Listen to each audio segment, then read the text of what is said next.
Okay, call to order. Meeting, Bakersfield City School District Board of Education, and roll call. I'll start with Mr. Mike Eggert.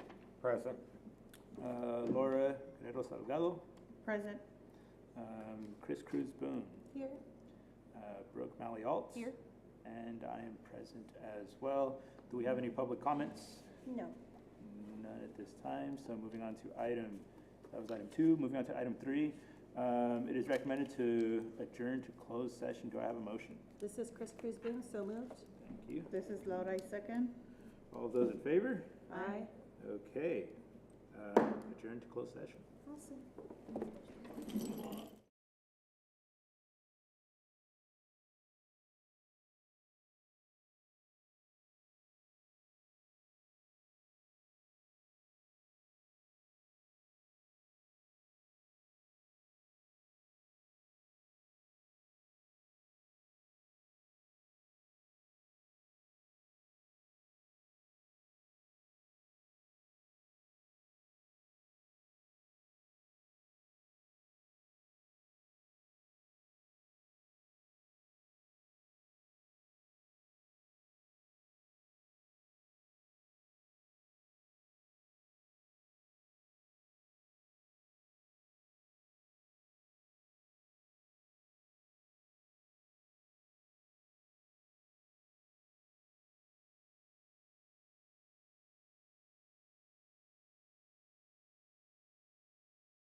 Okay, reconvene to open session, meeting of the Bakersfield City School District Board of Education. Let's see. We are going to start off with the pledge to the flag. Miss Melly. Who do we have? Miss Melly Yes. has the. Okay, go for it. All right, I would like to invite Jade Ramirez up to the podium to lead us in this evening's flag salute. Okay. Before she starts, I would like to share some kind words from her principal, Ms. Carla Tafoya. The Franklin Falcons are very proud of Jade Ramirez. She exemplifies all the attributes of the BCSD portrait of a graduate. These attributes, combined with her leadership, ability, kindness, confidence, character, and hard work, have led her to the path of success. Some of her many accomplishments include exceeding standards on the ELA state assessment. She excels in the writing process, works well collaborating with her peers, and presents as well as welcomes community partners to Franklin, as she did when I was there. Thank you. Not only does she excel academically, but she is musically talented. She plays the violin and performs in the school glee club. Most importantly, Jade shows great empathy for others. She cares about how others feel and helps when someone is in need. Jade believes in herself and looks forward to new challenges. We are grateful and honored to have Jade Ramirez represent the Franklin Falcons as a leader of our school community. Jade, will you please lead us in the Pledge of Allegiance? Please stand. Salute. Pledge. I pledge allegiance to the flag of the United States of America and to the republic for which it stands, one nation, under God, indivisible, with liberty and justice for all. Invite her to the. Oh, yeah. Oh, Jade.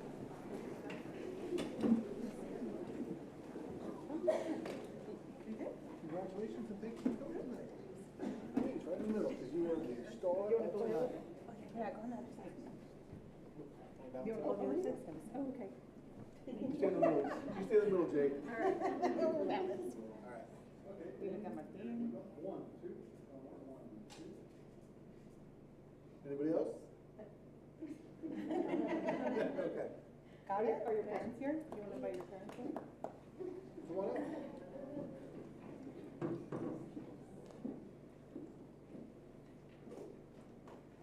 Put back a little bit. Come on.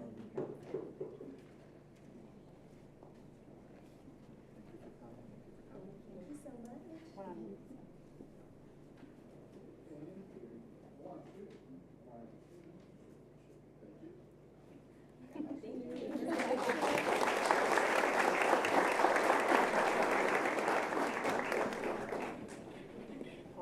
Thank you, sir. You know what it reminds me of? How everybody's moving around. We need to be robust. You push the button, they go under.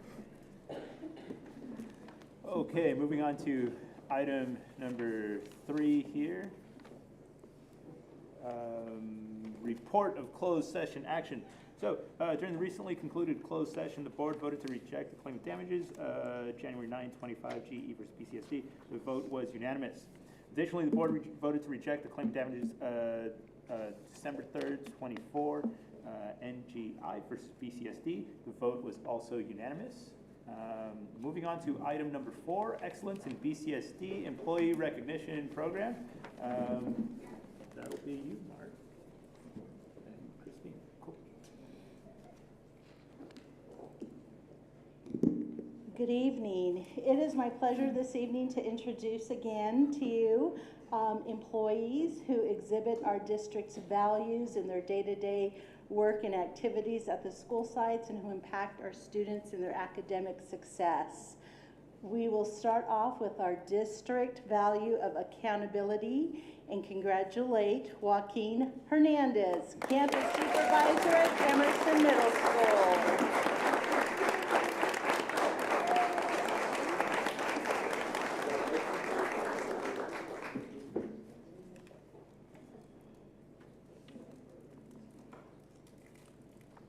We also have Heather Ramos, intervention specialist at Castelloma Elementary.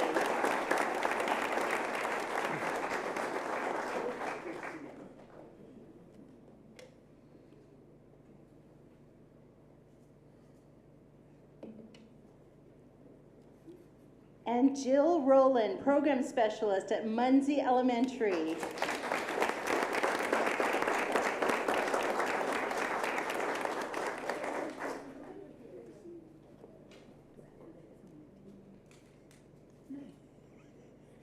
Moving on to our district value of caring, please welcome and congratulate Maria Amaya Martinez, site custodian at Harding.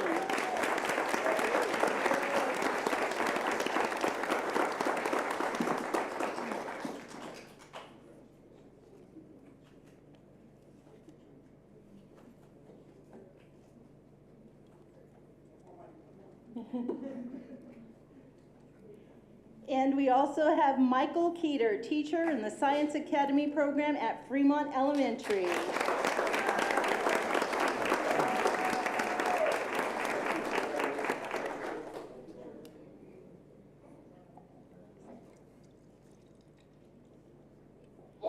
And Calixto Gamboya Jr., behavioral intervention specialist at Thorner Elementary.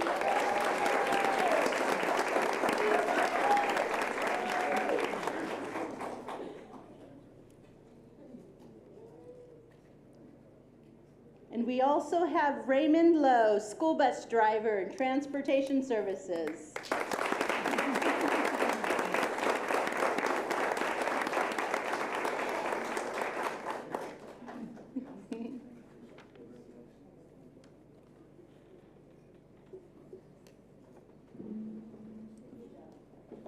In the category of collaboration, please congratulate Guadalupe Cisneros, school secretary at Sequoia Middle School.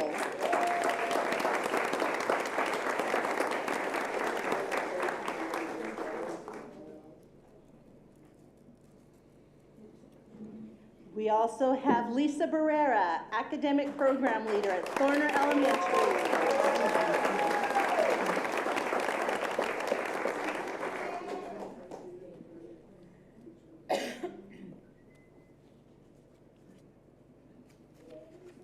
And Deshauna Red, Instructional Assistant Behavioral Management at Rafer Johnson.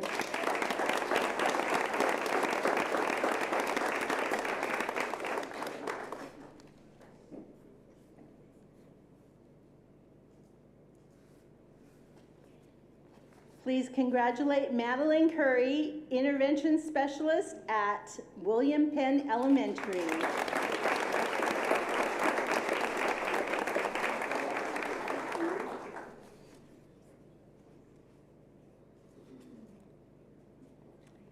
And Christopher Boss, teacher at Curran Middle School.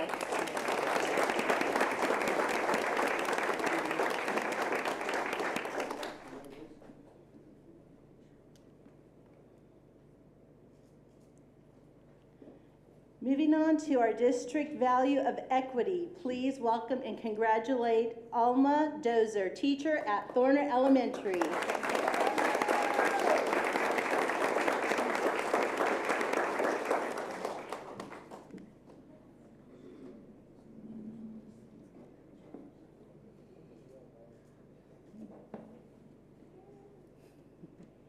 Moving on to integrity, please welcome and congratulate Chandra Linton, academic coach at Compton Junior High.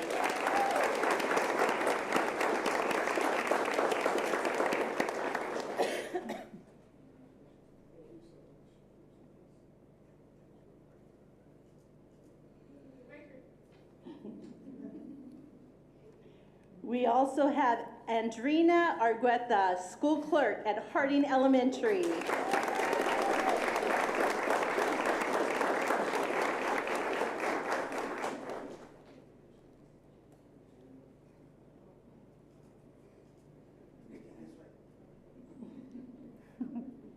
And lastly, we have Bressa Lopez, early childhood instructional assistant at Dr. Martin Luther King Jr. School.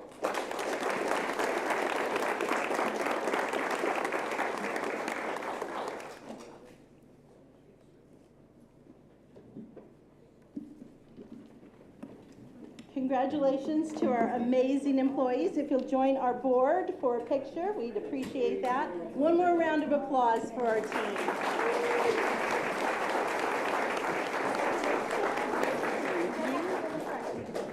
You have to be in the front making stuff, Lord.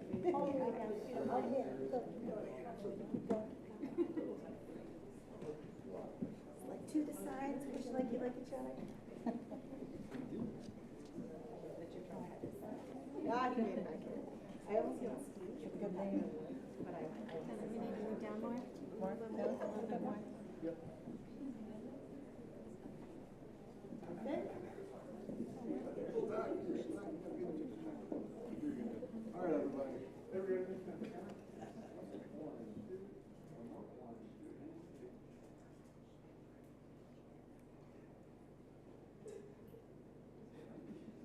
You get them all?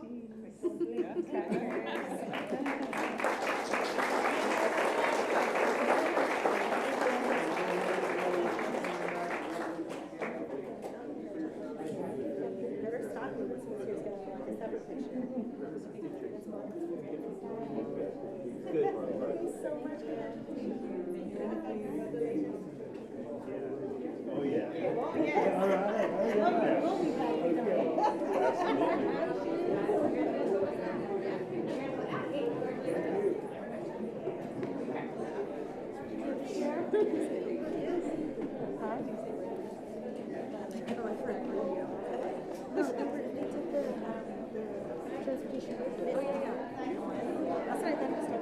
We'll do another one, so clear out.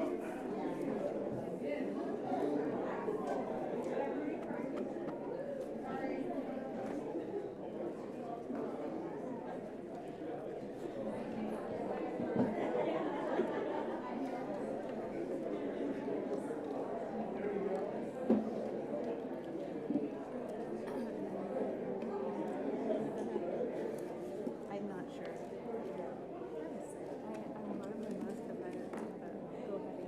You're right.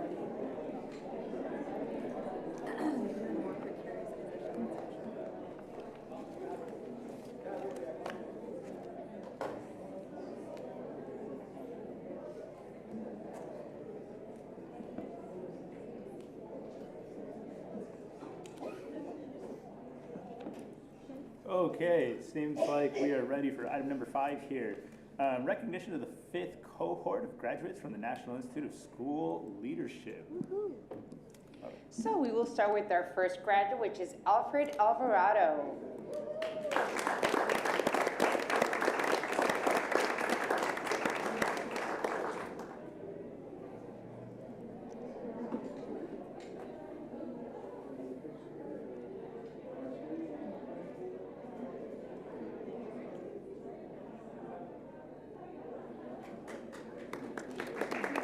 Please welcome Amy Weiner.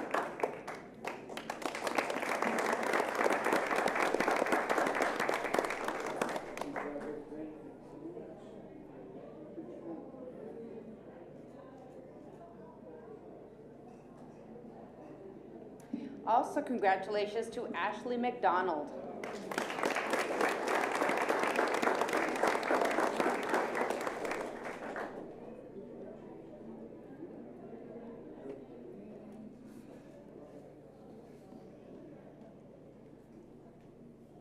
And also congratulations to Christopher Ruiz.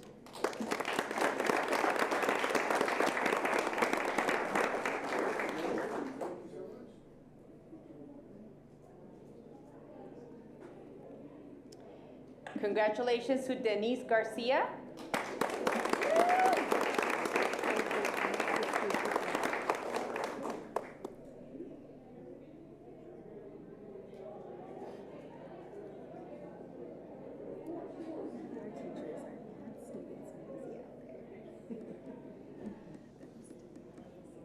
Congratulations to Elizabeth Gonzalez.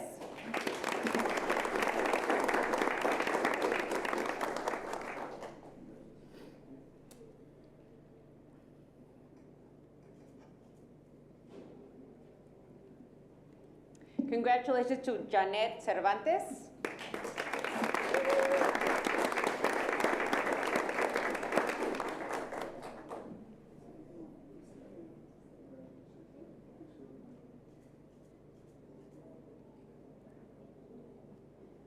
Congratulations to Kara Rand.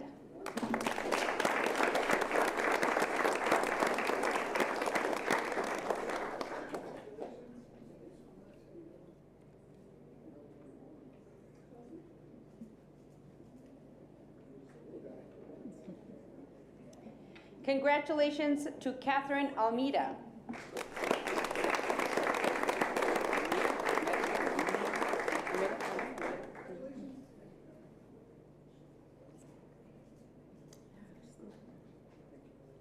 Congratulations also to Laura Moller.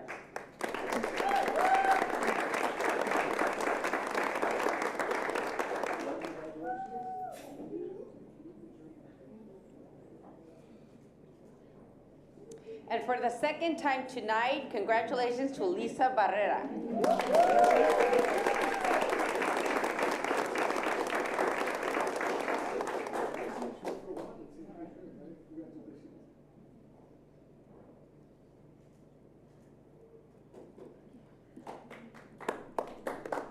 Congratulations to Mary Gunderson.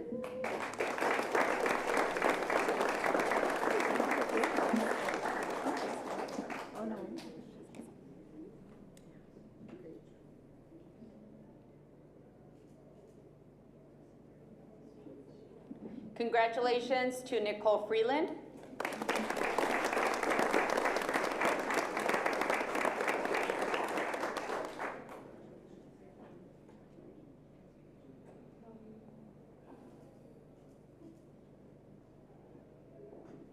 Congratulations to Ramona Ross.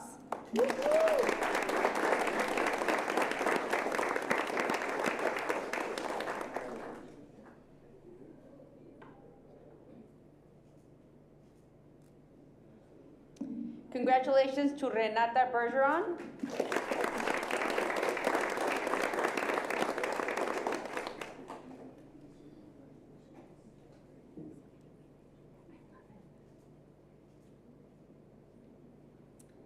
And our last graduate, congratulations to Yvonne Irate.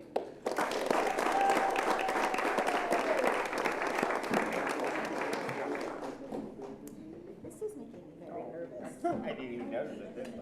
I feel like they're trying to get you. I don't know who they is, but somebody. That's probably.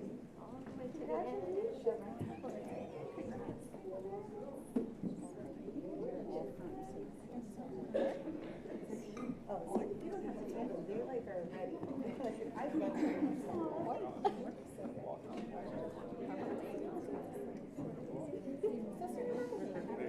cool kids are back to you. Now that we did. No, I'm fine.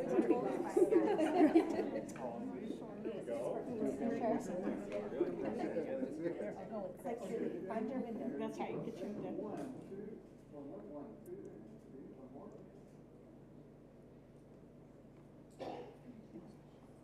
Great job.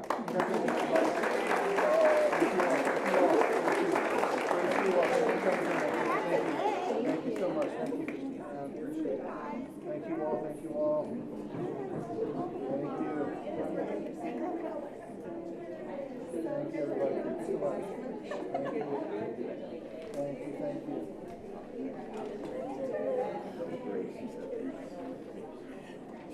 Just helping you out too. It's for the Christmas tree. I think it was 6. Okay, moving on to item number 6, public comments. And looks like we have plenty here. So to our visitors, members of the public may request that items be placed on the agenda of any regular board meeting. The items must be directly related to school district business. Items placed on the agenda by the public will be for information and discussion so that the board may be advised of the views of the community. Individuals may address the Board of Education by completing the form provided at the door and submitting it to the administrative assistant prior to the start of the meeting. In order to run an efficient meeting, the board is not able to take questions or comments from the floor. The total time allotted for an individual to speak on to an item shall not exceed 3 minutes and shall not exceed 15 minutes on any one subject. In order to ensure non-English speakers receive the same opportunity to directly address the board, any member of the public who utilizes a translator shall be provided twice the allotted time to address the board. First one up is going to be Amy Spain, and then Jennifer Wright will be after that. So, Amy, please.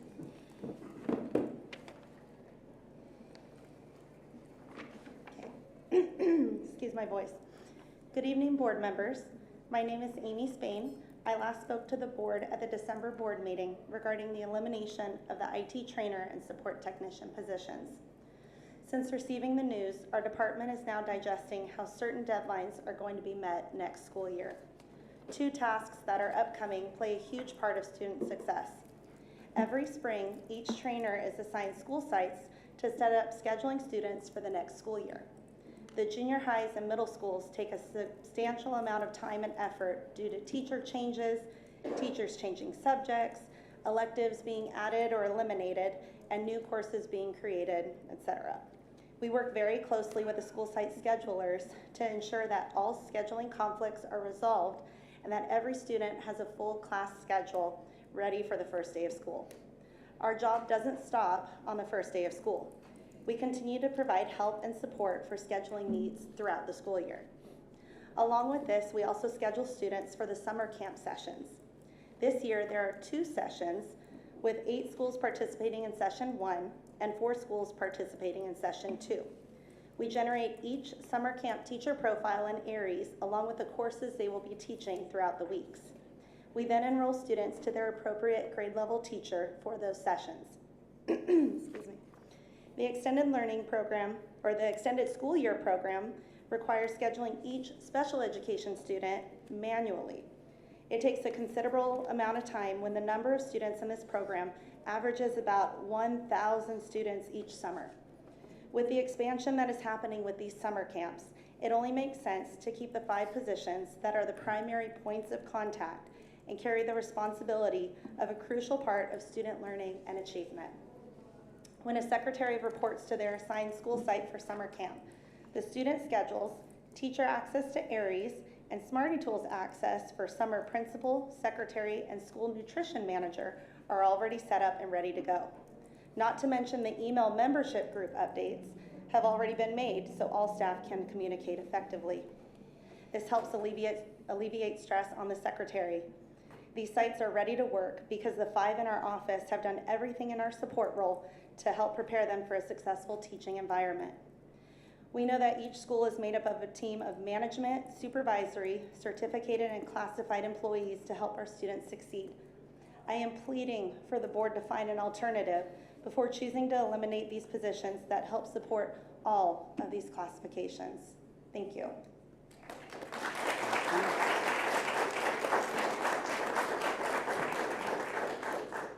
Jennifer Wright is next.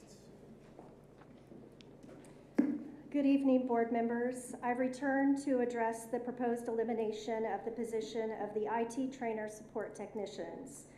We have 65 years of combined IT service between the 5 of us. The newer hires have taken the long-standing positions of the women before who made IT their career. This position originated with 3 back in the mid-1990s and expanded up to 5 by 2002. This is a job that boasts longevity and the fact that IT is one of the best departments to work for. I can't name any prior trainer or support tech who has transferred out of the department or quit since the 1990s. No one has quit or left without retiring in the past 35 years. That speaks volumes of our work environment and our job satisfaction. Around 2017, our job title and duties were analyzed and audited. The result was that we were deemed essential enough to receive a raise in order to compensate for our work duties and stay competitive with comparable school districts across the state. So we wonder what has changed and who will fill the gap if we all leave.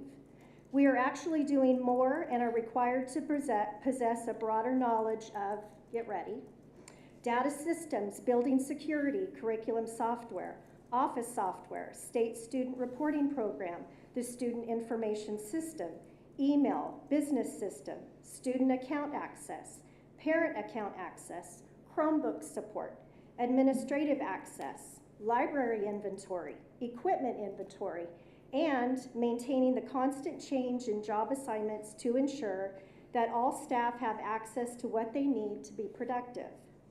It takes a special skill set to work a help desk. This job takes months of hands-on training and providing real-time support to learn the basics of multiple programs and platforms, and more than one school year cycle to familiarize yourself with the process of closing a school year, summer session, and opening a new year. We have to remain pleasant, supportive, we're quick to act, and willing to troubleshoot on the fly. With this group and our department leadership, it is easy to make it look easy. and maybe that's our problem. We're behind the scenes, keeping things moving, quietly working away in the basement. I've already supplied you with how many phone calls and work tickets we handle. We actually substantiated our workload before we even knew we were going to have to. I'll just say it again. Eliminating our jobs and the team that provides a necessary service to the district will be missed and it will be felt. Thank you, IT family, and thank you, board.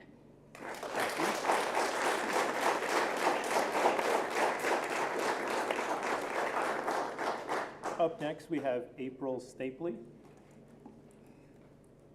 Sorry if I mispronounced the last name, please correct me.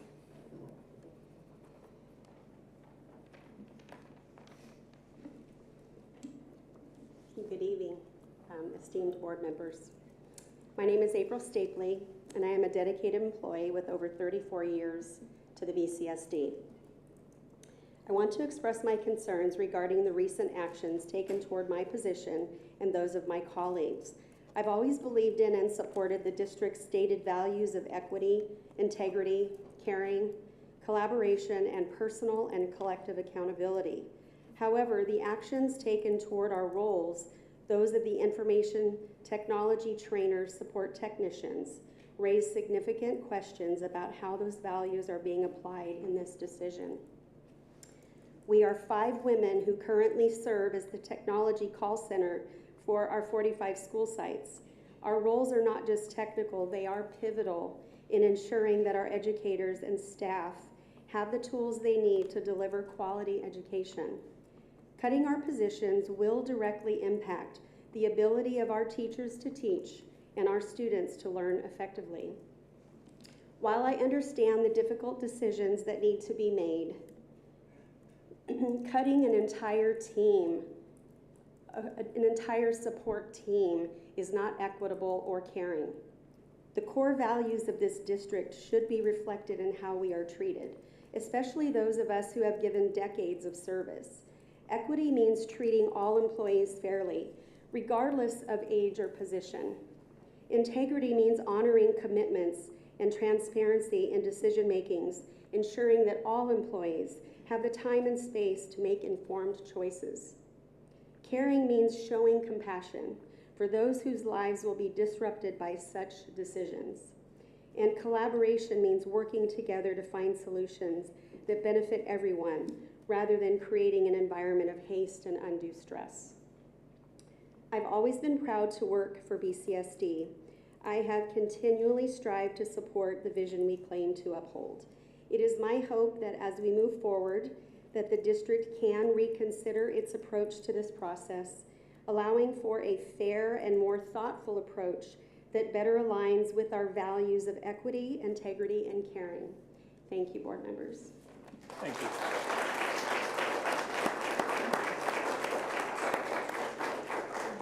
April Salazar is next.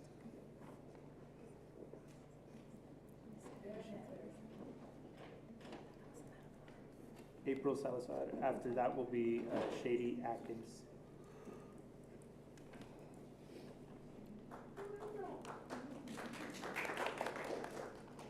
Hello, my name is April Salazar. I am a sign language instructional assistant. I have worked for the district since 1999 and have worked in the DHH program since 2000.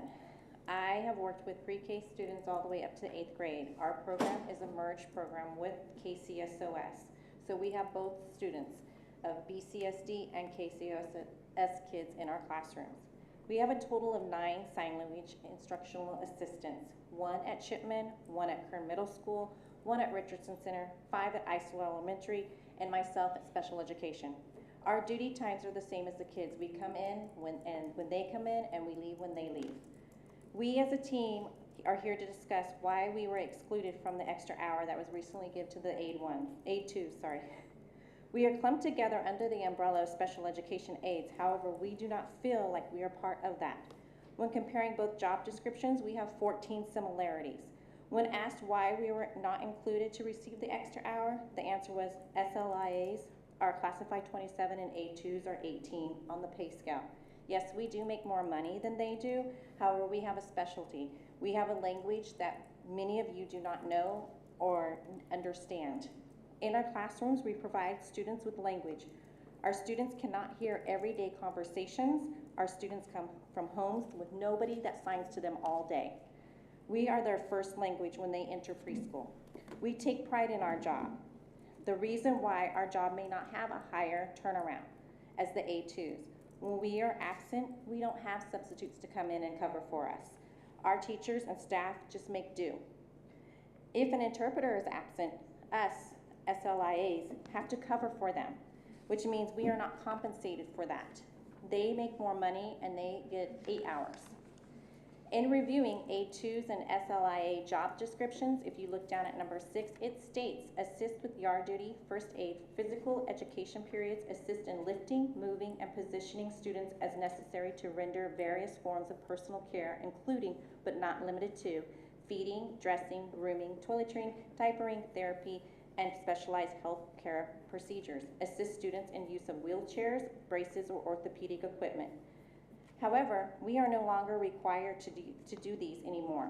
We cannot do any tracheostomy, catheterization, or G tube feedings. We were left out when that MOU went through. Now, only the A2s can do this procedures, but yet they pull from our staff to go with them to provide the language to the student that's being worked with. By extending our job 1 extra hour, we can help with activities. And for our centers, we review the material for the next day, making sure we understand it and are able to sign it with our students. We look up signs and we sit down with the team to come up with a sign if the student does not understand it. Signs evolve over time. Bring your comments to a close, please. We're at time. Okay, thank you. Thank you.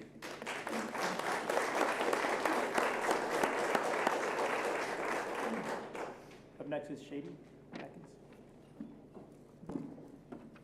Good evening. My name is Shady Akins. I work at the Richardson Child Development Center as a sign language instructional assistant.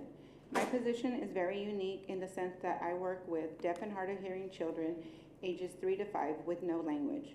Many of these children come into the program still in diapers. If they have any type of hearing devices, they are barely learning to use them. For someone unfamiliar with the culture, they are like babies just receiving their hearing for the first time. They have no means to communicate, and they have shut down at the response to making eye contact with others due to not having any language from birth to the time that they get these devices. Our job as staff is to teach the fundamental skills of communicating and making eye contact and teaching them American Sign Language. This involves constant interaction with students to provide the words that they need to communicate just their basic needs. Sometimes this can mean using visual aids like pictures, objects, and even role-playing for children to help them understand the concepts. Unfortunately, our program does not come equipped with manuals on how to teach deaf and hard of hearing children. There are not hundreds of resources readily available like there are for hearing children. Many of us create and modify the curriculum to meet our students' needs so that they can acquire the meaningful academic education other children receive. As staff, it is imperative for us to be prepared and to have several tools available to meet the needs of our students. The importance of school for these children is much more than academics. It is their lifeline to communicate in the world and should not be limited to the 6 hours the aides currently receive. This task isn't easy, as you can see by the staff available in our department, which have these skills. The extra hour will provide time to prepare for these materials and give these children the much needed support they deserve. Thank you. Up next is Sarah Machado. Sarah Machado. After that is going to be Delora.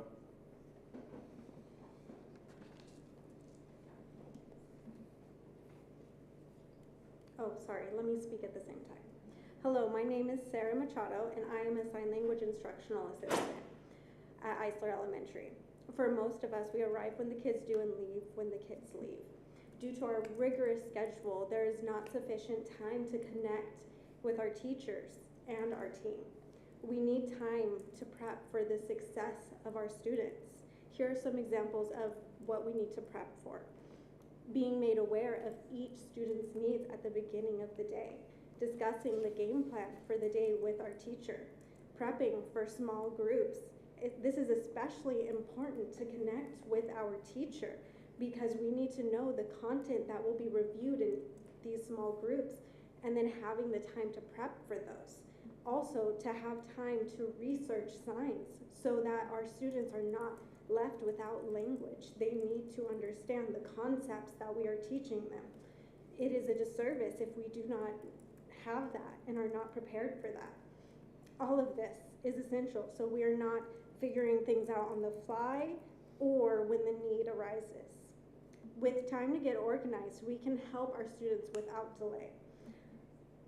And debriefing at the end of the day is very important so that we can discuss the plans, what was effective, and what needs to be improved.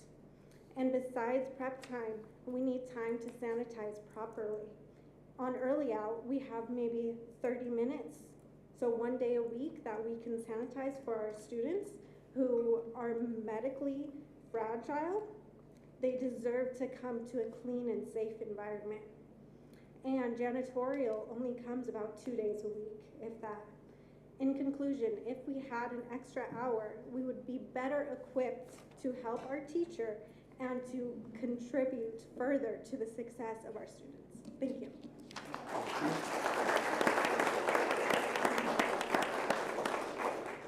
Delora Meadows? My name is Delora Perez, and I'm a sign language instructional assistant at Curran Middle School. My case is unique because I'm placed in a mod severe class. I've been in the same class since I got hired with the district in 2022, and since then, my coworkers who are aid 2s have received stipends for being in a mod severe or autism class, where I have not received even one. Our job descriptions are nearly identical.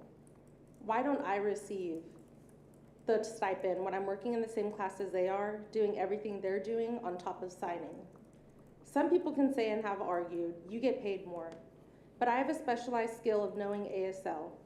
Not everyone can do what I do, and when I am out, there are no subs for me. Everyone working in those classes should be receiving the stipends. On the Bakersfield City School District's website, it states that the BCSD's mission is to educate all students at the highest levels of academic excellence to become collaborative, creative, and critical thinkers. Recently, the A2s were able to get bumped up to 7-hour positions with the goals of having enough prep time to ensure that students are getting the highest quality of education they deserve. But what about our deaf and deaf plus students? Don't they deserve the highest quality of education too? BCSD's values are equity, integrity, caring, collaboration, and personal collective accountability. Equity. Do you think or feel that equity is being met when sign language aides don't have the same time to be prepared for our kids? We are getting left behind along with our students. Integrity. We are always told that classrooms can't run without us or how vital we are to the students, but how can we trust those words when we're underpaid and there are no actions behind it? Caring. Empathize with us. We've done workshops that go over work burnout and stress, so it's clear our job isn't easy, and on top of that, working 6 hours with our wage isn't a livable wage in California. Most of us have to work 2 jobs to make ends meet. Collaboration. You may not know our students like we do, but I'm sure you and I still have the same goals. We care for our students and want them to succeed. Personal and collective accountability. If these are BCSD's values, then take ownership by supporting the employees who are working directly with the students first so that the students can be supported in the classrooms. We ask you to make sign language age 7 hours, and in special cases like mine, please consider including everyone working in a mod severe or autism class in the stipend. Thank you.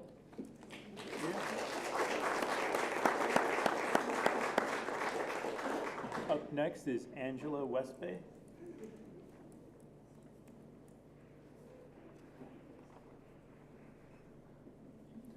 After Angela will be Francisco Gandara.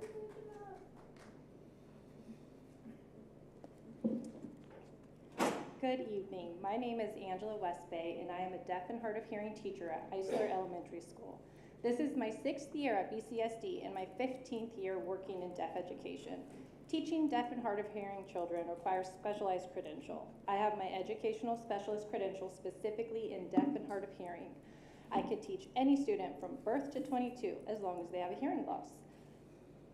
We cover mild mod severe, students with visual impairment, blindness, autism, OI, ED, TBI, other health impairments. Really everything under the umbrella of special ed can be taught by a deaf and hard of hearing teacher if they have hearing loss. I think that kind of shows that our students are a special population that requires specialized skills. In this district, we have 9 sign language instructional assistants. They too require special skills needed to work with DHH students. They have gone to school to learn American Sign Language. They have to use specialized teaching strategies and programs to work with the students. Reading is a specialized area in which they work with the students. We use a deaf reading program called Fairview that is teaching ASL and English to kids through reading. Imagine working with students who have no hearing. They have no phonemic awareness, no incidental learning opportunities. How would you teach them? Should they sound it out? Should we practice blending? Maybe letter sounds. Our students do not learn the same as others. The prep time needed to make meaningful, language-rich learning environments is not there, and the time for my staff to properly be trained on deaf-specific programs is not there. Recently, A2s were given 7 hours for prepping and debriefing. Why do sign language assistants not get that extra hour? Someone said that it was because there's no high turnover in that position, but there is. I've gone through 7 aides in the last 6 years.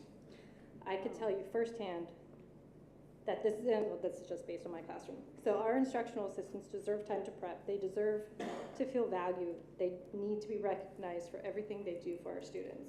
Our students deserve the right to high quality education just like every other student. Thank you. Up next is Francisco.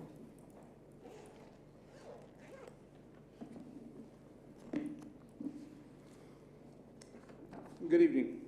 My name is Francisco Gandera. I thank you for the opportunity to voice my concerns with you today. I'm here because, despite my repeated request to meet with BCSD human resources employees and supervisors, they have yet to schedule a meeting. My request began on February 10th, 2023 and continued to January 24th, 2025. The reason I initially requested a meeting was to find out why a substitute teacher applicant with about 30 years of teaching experience and 2 active teaching credentials was put on a "we will call you if you are selected." However, my urgency for a meeting increased after being told that there was a complaint in my service record. That same BCSD human resources employee also told me I could not view my employment record. I was also told I was a day-to-day sub and they would call me if I was needed. That conversation happened on October 31st, 2024. I have yet to receive a call to either be a substitute or schedule a meeting. Oh, by the way, about 22 years of my paid and voluntary teaching experience was at BCSD. I'm also a graduate from Jefferson Elementary, Washington Junior High, East Bakersfield High, Bakersfield College, and Cal State Bakersfield. The connection I feel I have had with BCS students and parents goes beyond academics. I lived and grew up around where they live. I worked in the same less than desirable jobs as they do. I also have friends and family that live in BCSD. When I drive or visit around BCSD, I am reminded of the less than desirable conditions some have to live in. My other 8 years of teaching experience was during my over 20 years of active military service. During those 8 years, I completed 2 instructor basic courses, taught data system programming and maintenance to military personnel from just about every state and background. In conclusion, I thank you for your time and consideration. I trust a solution is found, and I'll again allowed to teach at BCSD. Thank you.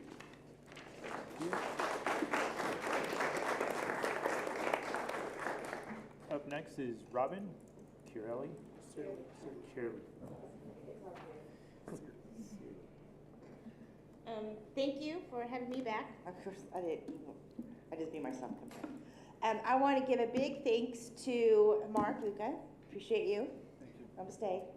He was amazing. He came to my school last week to Thorner, and yeah, it was last week, 2 weeks right? ago. 2 weeks ago? Felt like It yesterday. flies by. It does, right? He came in, he sat in my special ed kid class. He talked to the kids, he engaged. The kids engaged with him. We had really good conversations, talked about large turnover, how to stop it. I can really tell that he's got a passion, and there's a lot of support that Mark has for a lot of us that's eager to get that raise for a special ed A2 with our kids.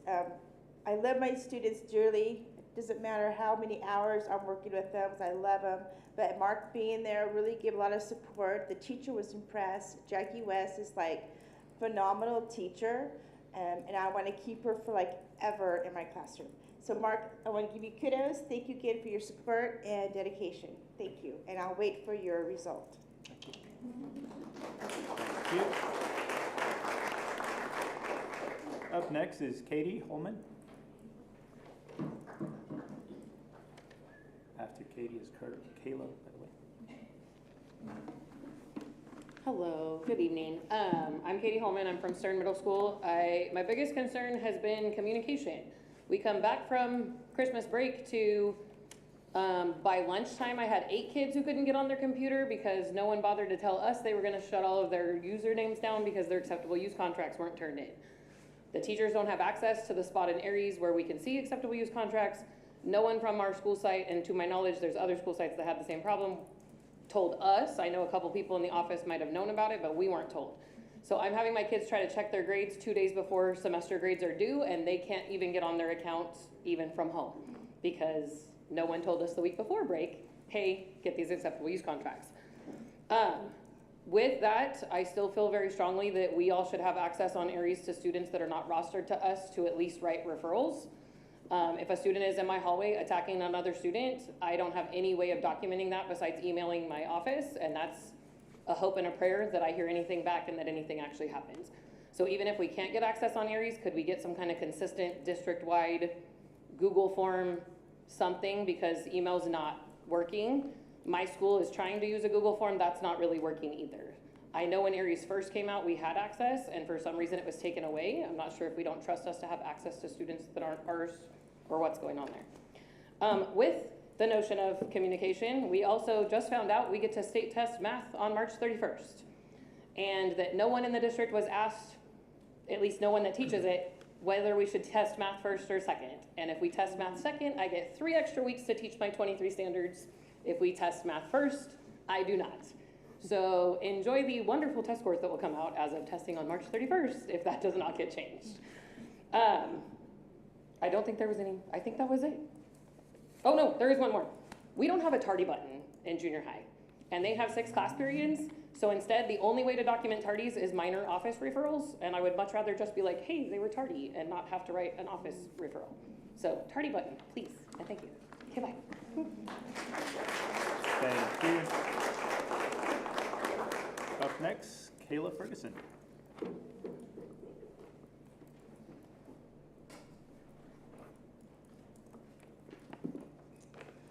Okay.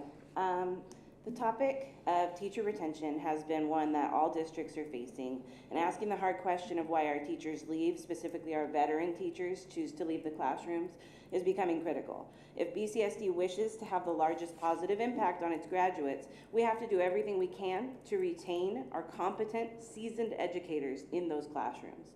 I am a 6th grade teacher within this district. I'm wildly passionate about my grade level. While I have taught other grade levels, I've dedicated 9 of my almost 10 years of teaching to becoming highly impactful and proficient within my grade level. I can give you my scores and my data to prove this. Our goal was to move 0.5 in math and reading on STAR, which was half a year's growth. My kids doubled it, more than doubled it in reading, and almost doubled it in math. All I wanted for my 40th birthday present this last summer was to have my husband come in and spend almost $1,000 of our money to redo my classroom, because it's my home. I spend more hours in there than I do at home. But it's my former students who are my favorite examples of what I consider success in my time within my grade level. Students like Victoria, who flagged me down right after a board meeting last year, and she told me that she was so happy I believed in her, told her she was worthy, and she had clung to those words all through her high school. Or students like Jacob, who I got an email from within the last couple years, who said, quote, "I hope you're doing well, Miss Fergie Wergie, and I hope you received this email in hopes of looking back on one of the students you've impacted the most. Thank you for helping me, and thank you for being my teacher." I feel lucky when my kids come back to me during Parent-Teacher Week and they swarm my classroom and say, "Hey, you were the mean one, but you were actually doing us a favor. My writing has improved. I still have my math notebook, and I use it all the time in junior high." Why am I now facing a crossroads like so many veteran educators have before me? I've received an ultimatum. I must move to a lower grade level without being spoken to in order to share my expertise in leadership, or leave. I'm not alone in this. Many teachers' moves are made without consulting the affected teacher, sharing what's needed with the site staff to see if anyone else is interested in moving to those grade levels. At my staff, there are many. There are several who would happily move to those grade levels, but no one was asked first. Teachers stay at sites and districts where they feel valued, where their seniority and expertise are respected, and when their feelings and thoughts are sought out and heard. Is doing the opposite of these things what's best for retaining staff who have the experience needed to deliver instruction that puts students first? What are we doing to focus on schools with high turnover rates, especially ones with high veteran turnover rates? What are we doing to monitor schools with constant negative climate results on their surveys? I know what I'll keep doing, and that's teaching 6th grade. And I really hope that it's here, because I want to retire from your classrooms and keep loving these kiddos and making them mine so I can be theirs forever.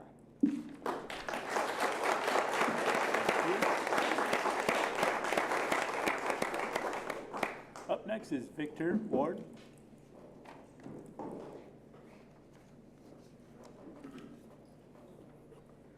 Good evening, Board. Schools and school districts have been wrestling with both social media and cell phones.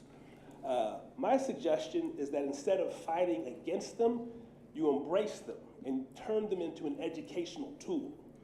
My company, Cruise Media, has built a social media platform that's focused on students and schools, and only students and schools. And we have something called Real Time, which is a digital video yearbook.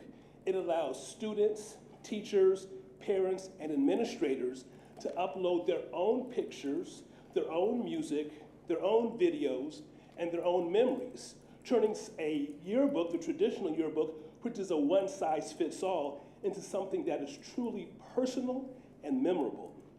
I want to share with you a story that happened about 30 years ago. I was a long-term sub, Oakland Unified, and I was teaching a 5th grade classroom. It was June, graduation. All the 5th graders got to sing "I Believe I Can Fly." I won't sing it for you, but I'm sitting there and I'm watching all these kids and I'm crying. And it was just a really memorable, moving time.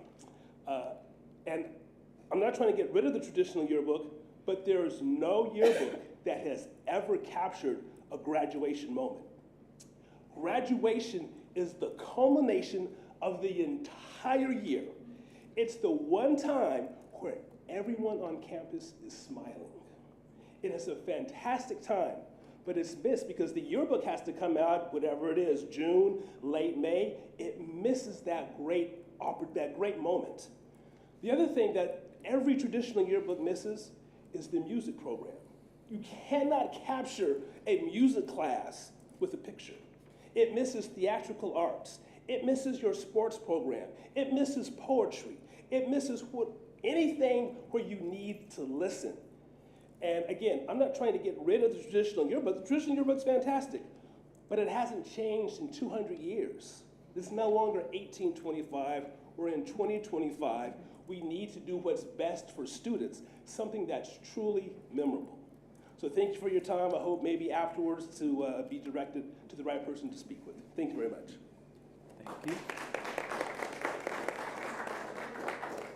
Up next is Catherine Winters.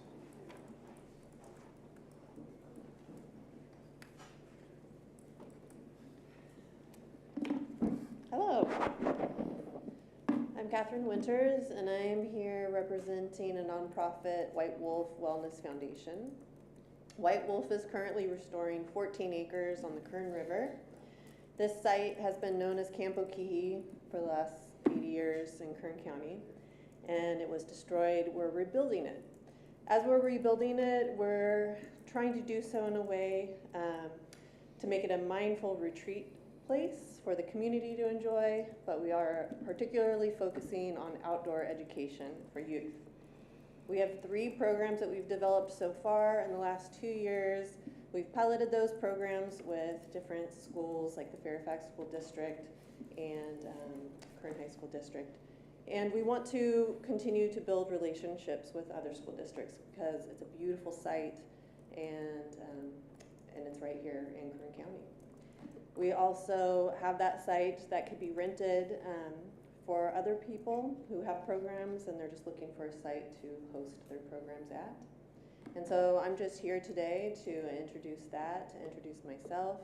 I have some information here that shows the programs that we have developed, has some information about it, as well as a flyer about the site and how to learn more information about it. And that's it. So thank you. Thank you. That concludes our public comments. Moving on to item number 7, approval of minutes of the regular meeting on Tuesday, December 17th, 2024, and the special board meeting on Monday, December 23, 2024. It is recommended that the minutes of the regular meetings on those dates be approved. Do I have a motion? This is Laura. I move that we approve. Thank you. I'll second. Thank you. So Laura and Brooke. All of those in favor? Aye. Aye. Moving on to item letter D, reports of district organizations. Number 1, Classified School Employees Association, CSEA, Chapter 48, Dyname Jimenez. She's probably in the other room. She was here earlier. Thinking I saw her too. So. I think she's there.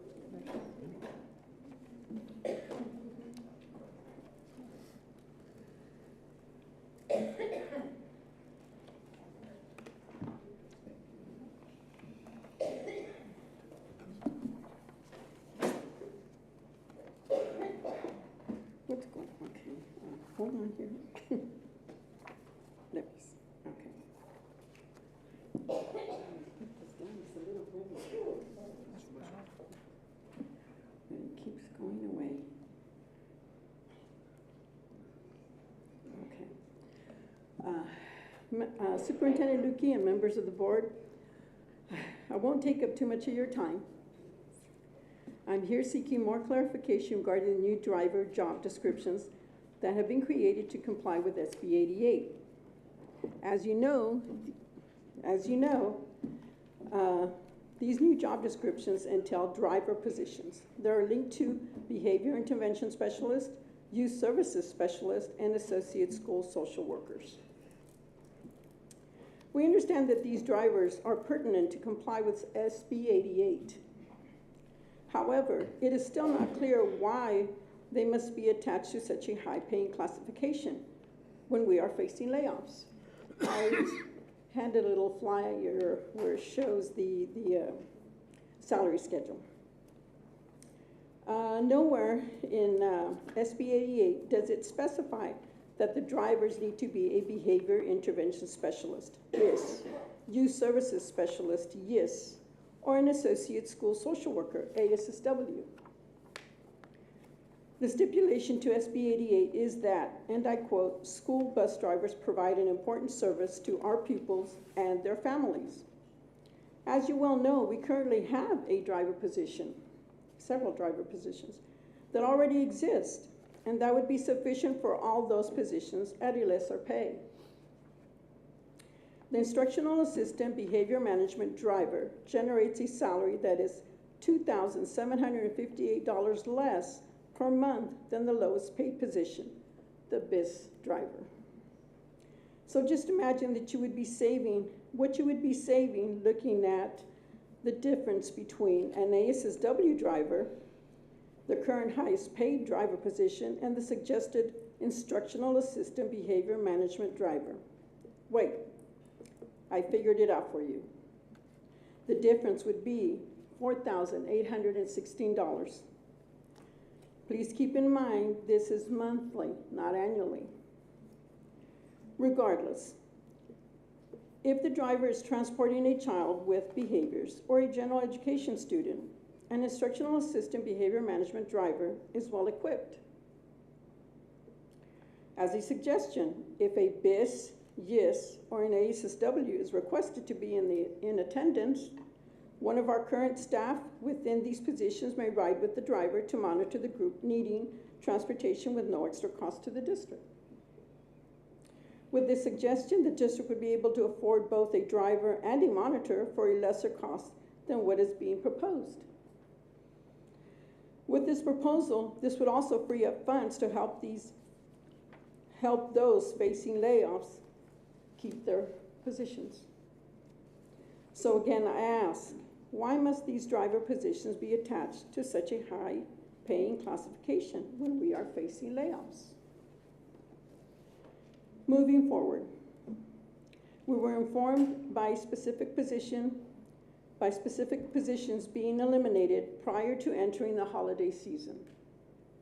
Also, due to the lack of knowledge given to CSEA, we were unable to help soften the blow.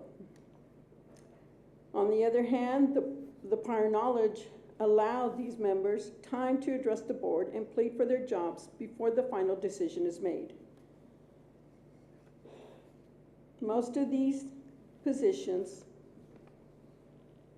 can be saved, if not all. It is up to the district to sharpen their pencils and look at the areas where they can decrease their finances to alleviate these layoffs. A different classification for the mandated SB 88 driver, which already exists, the instructional assistant behavior management driver, is the only obvious solution, is one of the only obvious solutions. Regardless, the final decision is left up to our Board of Trustees. I want to thank you for your time and for careful consideration for these matters. Thank you. Thank you.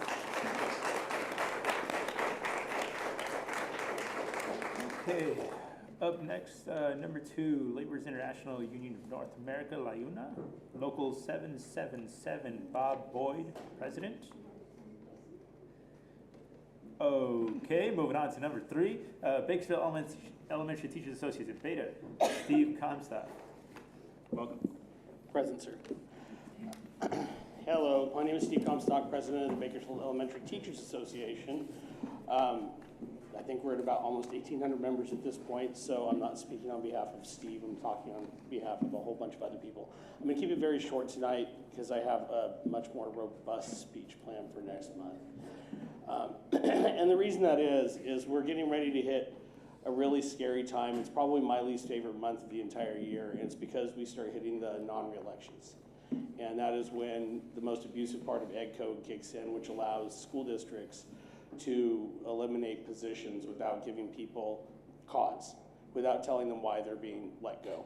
So basically people that are here that are considered not just probationary, but even our interns and our PIPs and STIPs can be let go by certain dates without being given any reason.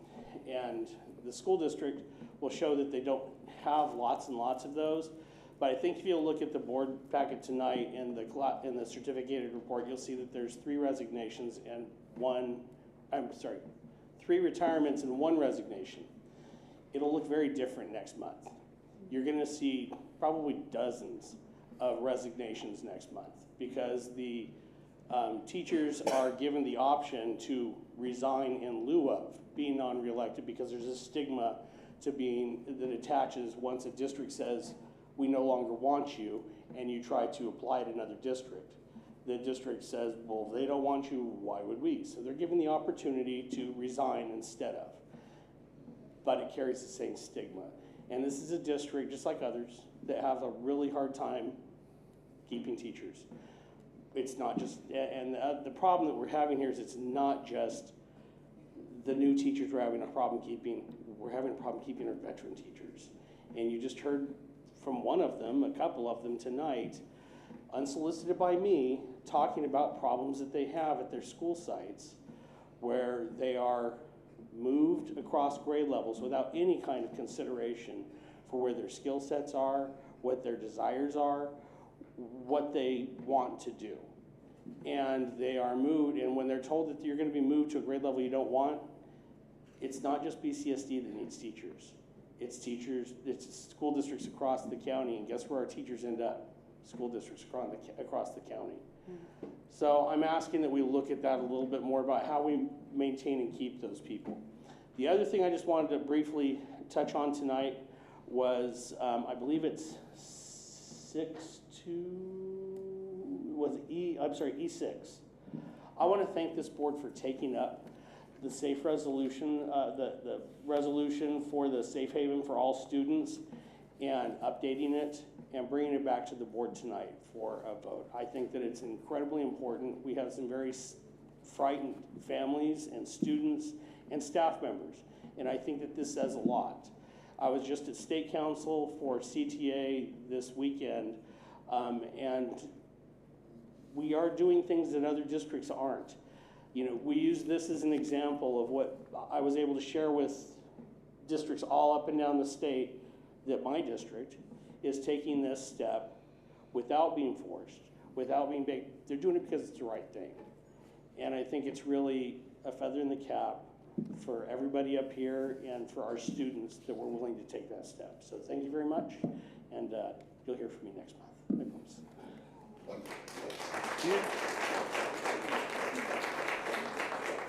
All right, moving on to item E, Board of Education. We'll start with item number 1, board member comments. Tonight we are starting with Mr. Eggert, Mike Eggert. Thank you very much. First of all, something I forgot to mention at the December meeting when I thanked people that helped my candidacy, I forgot to thank my immediate family, and of course they let me know that. So I'm thanking my family, my wife, and my daughters for all their help. So I need to put that to rest, you know. Thank you all. Okay. You know, I went to the Parent University on Saturday. It was very educational for myself as a board member. The parents were very engaged. Their comments in the breakouts were very constructive, and the parents came prepared to answer the questions, to work together. I went to 2 different groups. One group was Fletcher, Cato, Chipman, and the other group was Sequoia, Pauley, Casaloma. So it was 2 very diverse groups. And they really had a lot of the same things to say. And they were very constructive. No, they all weren't very positive, but most of them were and stuff. And I think that by having them on the team as a stakeholder, I think we're in the right direction. We just have to listen to them and take their suggestions to make our district a much better place.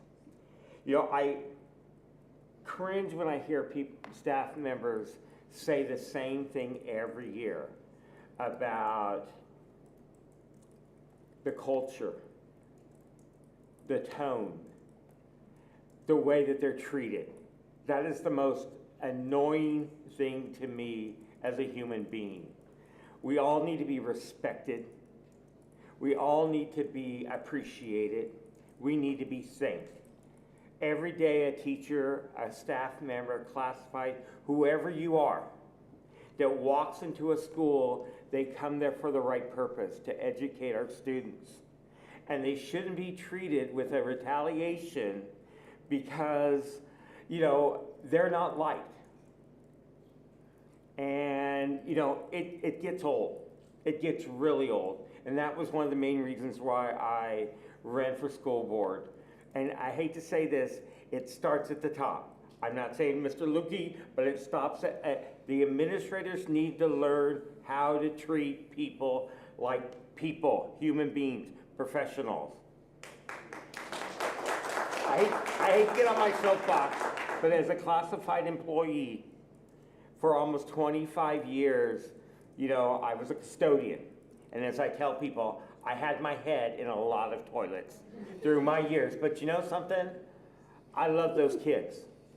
You know, and they appreciated no matter who you were, the custodian, the food service worker, the instructional aide, you know, to those children, you were a role model. They were happy to see you, and the respect I got from those children. And I just, if children can give you the respect, why should we accept anything less from our site administrators?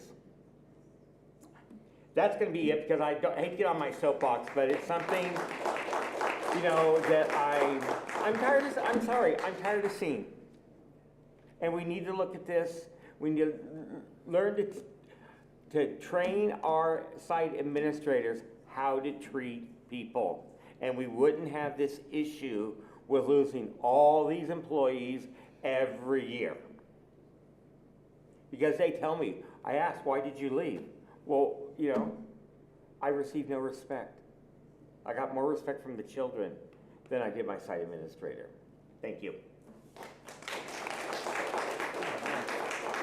Thank you, Mike. Moving on to Laura Guerrero Salgado. Good evening. Sorry, it's way out here. Good evening. Wow, that was some start. Happy New Year. Anyhow, everybody gets a different experience wherever they go.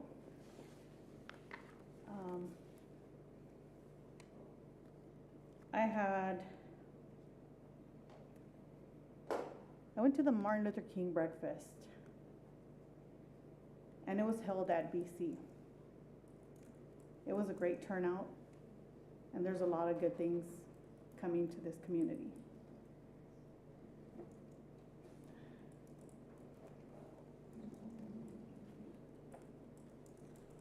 Last month, we had Mr. Anthony, who is the Director of Recreation and Parks Department, and Mr. Lukey and I were able to attend.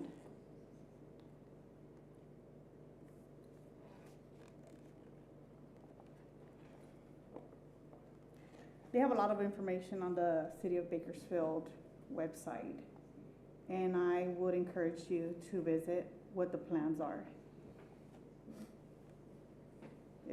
It's a good change, especially for that area, considering we have a couple schools up and down the street.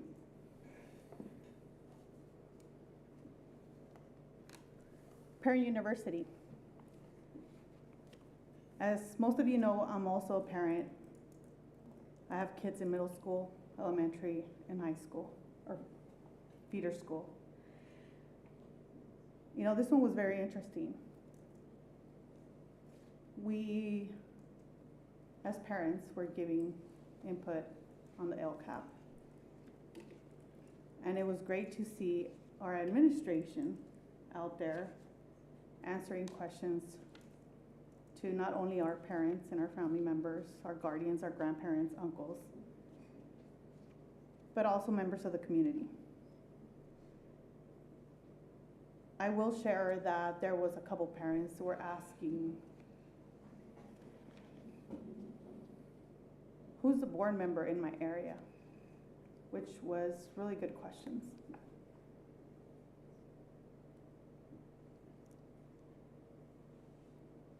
I redirected them to our BCSD website.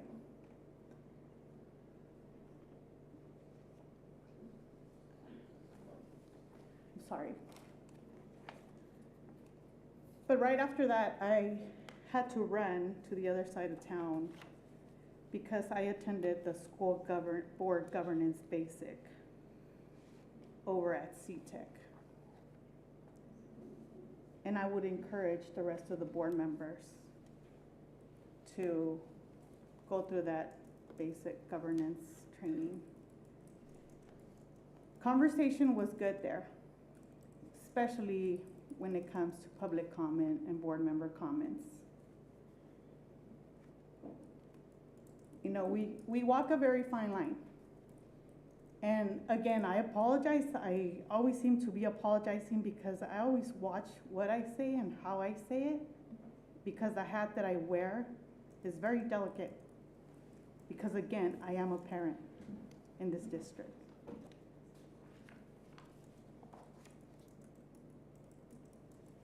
But I do appreciate Back to Parent University, Ms. Brooke Streisig.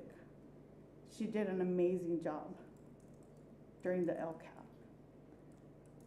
And honestly, she had answers for every question that she was asked. Our staff is knowledgeable. Our staff can be respectful. Not everybody's the same. And I'll end with that. Thank you, Laura. I am up next. Generally speaking, just wanted to talk about a couple of points, but the big one is what our community has been feeling concerning the immigration stuff. So generally speaking, I am very, very calm person, but as soon as the tactics of CBP and ICE started terrorizing the folks in our community, it's with almost nothing but rage that I come to comment on these activities. The fact that parents of our students, the students in our schools here at BCSD and here in Kern County have been terrorized by the tactics that have occurred over the last few weeks, it's just infuriating. The fact that there's so much fear amongst the immigrant community that the parents would think of taking their kids out of schools is just unacceptable. So I want to thank the superintendent for caring about this so much, for making sure that our district was on it in terms of informing parents of what their rights are, and in terms of making sure that students know that they are protected. So I just want to reaffirm that we are going to do all that we can to protect kids. I also want to talk about some of the events that have been going on with our district. So on a much brighter note, the MLK gathering was so wonderful. Our district is doing everything that we can for our kids, and we will continue to do that work, and I'll leave it at that. Thank you. Can you give me 10 seconds? Yeah, and I want to give Laura another 10 seconds of my time. Thank you. I meant to mention this earlier, but I lost my train of thought there. I had a phone call, a missed phone call from the principal at Voorhees, Ms. McKelvey, and her voicemail meant a lot. She was calling to thank me for being a board member, because January is School Board Recognition Month.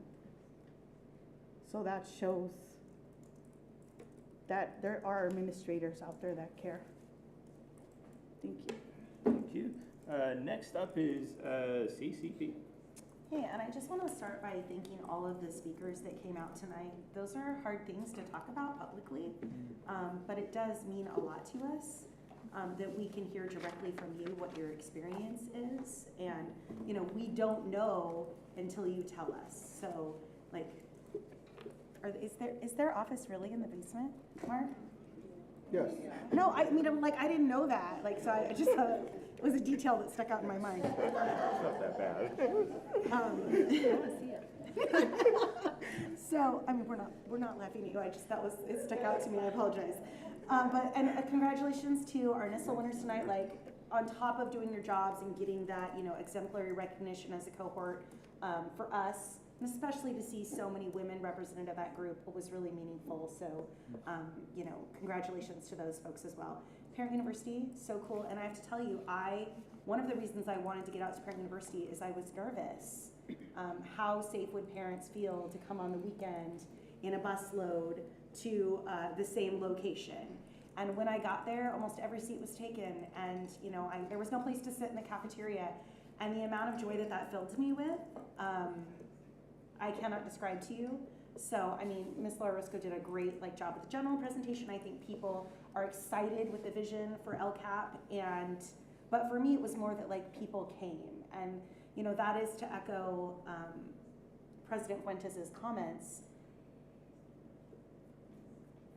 Students who are just want to come to school and learn should never feel terror or afraid. And I think everything our district could do, they did to subdue that fear. And I have never been more proud to be a board member on how quickly and aggressively we acted as a district to address these issues. I went to several Know Your Rights sessions in the community, and I will never forget the first one because it wasn't just the terror, but the sadness in the room. There was, you know, standing room only, even people sitting on the floor. But the image that stays with me is Patty Silva and Susie, two of our face liaisons, were there. And at all times, they were being greeted, touched, stood by our parents and community. And them physically being in that room made people feel safe and welcome. And that wasn't our room, that wasn't a BCSD room, but it became a BCSD room because people who love our families were there.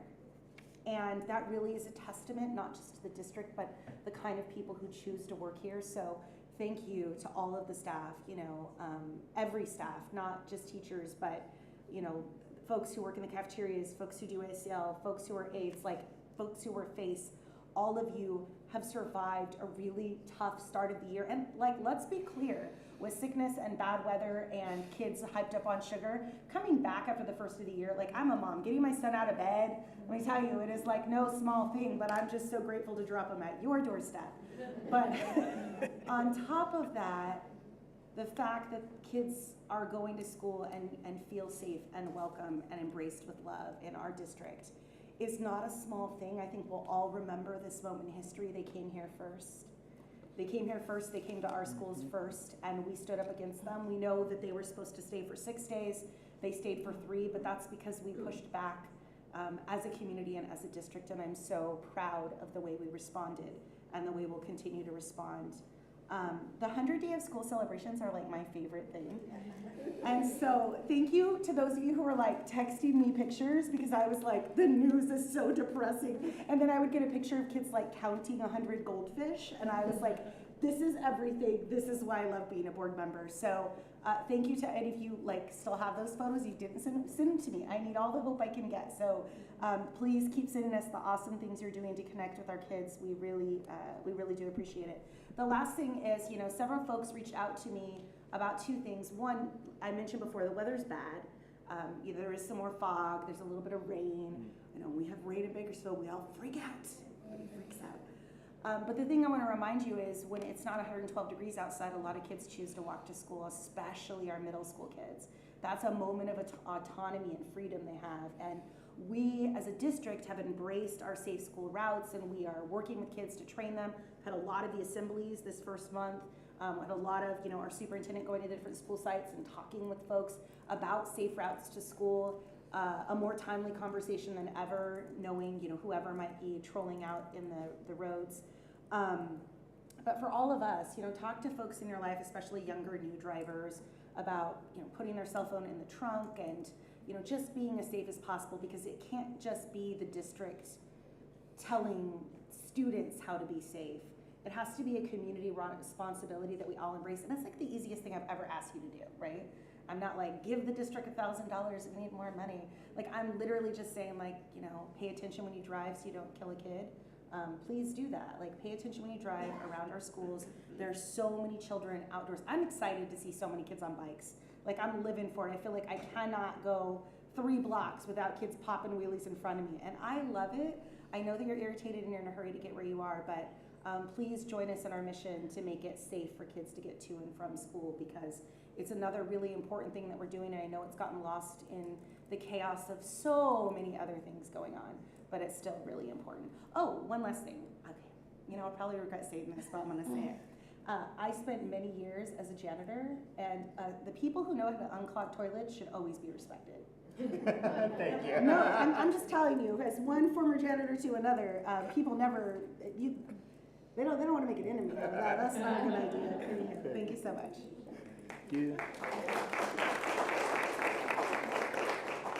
Moving on to Brooke Valiol. Good evening, and I can't speak for the rest of the board, but it sounds like we have some similar sentiments. I do want to say that all children deserve to feel safe and protected in school. Public education is transformative in nature because it serves all of the children without discrimination or selection. So no matter the political climate, children should not feel nervous about going to school due to their immigration status or other variables out of their control. It's time for us to depend on each other for support as we take everything day by day and rally together as a community. Parents, guardians, this is time to take advantage of the district mental health resources and if needed, and reach out to those that you trust for support on campus or in the district health centers. I want to make clear that I stand with all of our students, especially those most vulnerable that understandably feel under attack right now, and that we all come from descendants of immigrants. I will say I'm incredibly proud of the actions taken by our superintendent and the entire district ensuring that our schools remain welcoming and inclusive environments for all students. They chose not to remain silent, but instead communicate and reassure in our partnership, and as a parent, I really appreciate the frequent communication on Parent Square that is happening. And I want to thank all the staff as well. So thank you for your continued trust in our school community.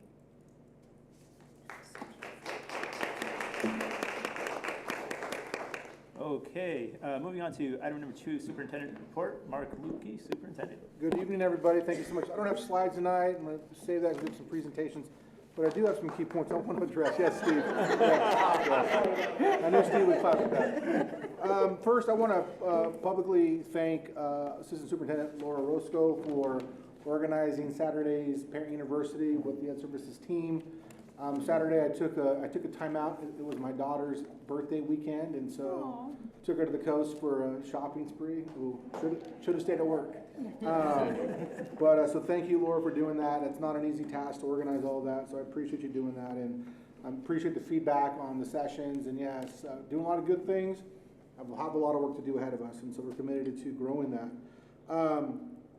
Trustee Guerrero Salgado kind of stole my thunder there. Yes, it is Board Recognition Month, so thank you to the board members for taking on this task of being the governing body for the Bakersfield City School District. It's not easy, so I appreciate you for doing that. Yes. On the side of that, just as an FYI to the board, we are approaching our winter trustee dinner next month with the county office, February the 24th, 23rd, 24th, 24th. Thank you, Pam. And just as an announcement, Compton Junior High will be presenting that evening, sharing their Golden Bell recognition to all of our boards across Kern County. So kudos to them. Several of the board members have said this. Appreciate the feedback and the support with our stance and position related to immigration enforcement. I only received one negative email response to the letter that went out, so I think that's pretty good. Although I understand that there are varying viewpoints on this. Okay, so beyond the letter, I want to publicly share this information because we are about following the law. And we don't get to decide what laws we do and don't follow. We follow every law. By law, all children in the United States, regardless of immigration or citizenship status, have the right to a free and appropriate public education. That's been determined by the Supreme Court, 1982. And every student in California has the right to attend public school free from discrimination, harassment, violence, intimidation, and bullying as defined by the California Education Code. BCSD has established important protections for students irrespective of their immigration status, ethnicity, race, religion, primary language, sexual orientation, gender identity, or socioeconomic status. In 2017, the BCSD Board of Education affirmed their commitment to maintaining a safe and welcoming environment for all students and families through a resolution. This evening, this board will consider an updated resolution and reaffirm their commitment. It is important that we continue to support our students, their families, and one another. And remember that central to our district values are the principles of equity and caring. And it is with this intentionality that we strive to create safe, welcoming, inclusive, and respectful learning environments where all students are empowered to achieve at the highest levels of academic excellence. With that, I want to transition to one last comment and acknowledge and thank all of our public speakers, especially our IT team, for coming in and staying here tonight. just know that we are working diligently to solve the current challenge. And we are evaluating all of our programs and all of our dollars to really do our best to find an answer that addresses the concerns you have. So I'm not asking you to trust us. I'm asking you to give us time and allow us to work forward. I've had some discussions with the board already. We're going to continue to have those conversations as we kind of fine tune some of our talking points. But we have to recognize that as we are in a district of declining enrollment, every attendance day matters. Every day a child attends school matters to our bottom line in terms of revenue. And the board is going to hear a couple of things tonight. One, they're going to discuss budget priorities. They're also going to discuss job descriptions related to Senate Bill 88. This is a law that was enacted that is completely the wrong law.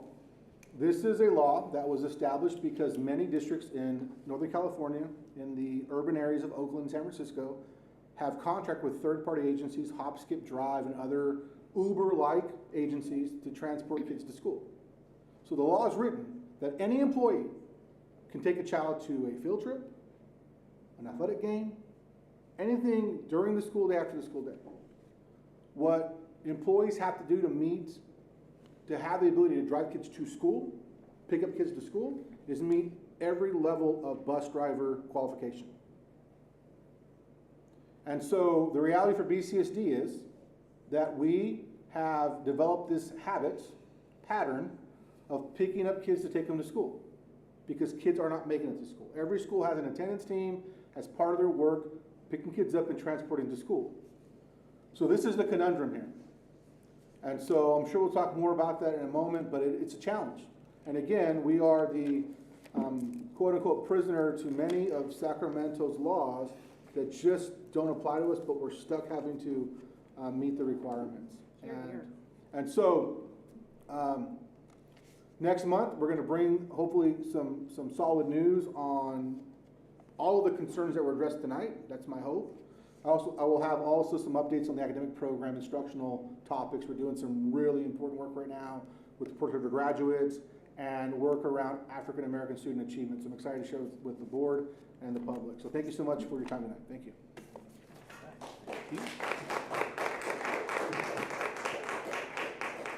Okay, moving on to item number 3, Cultural Heritage Recognition for February, Black History Month.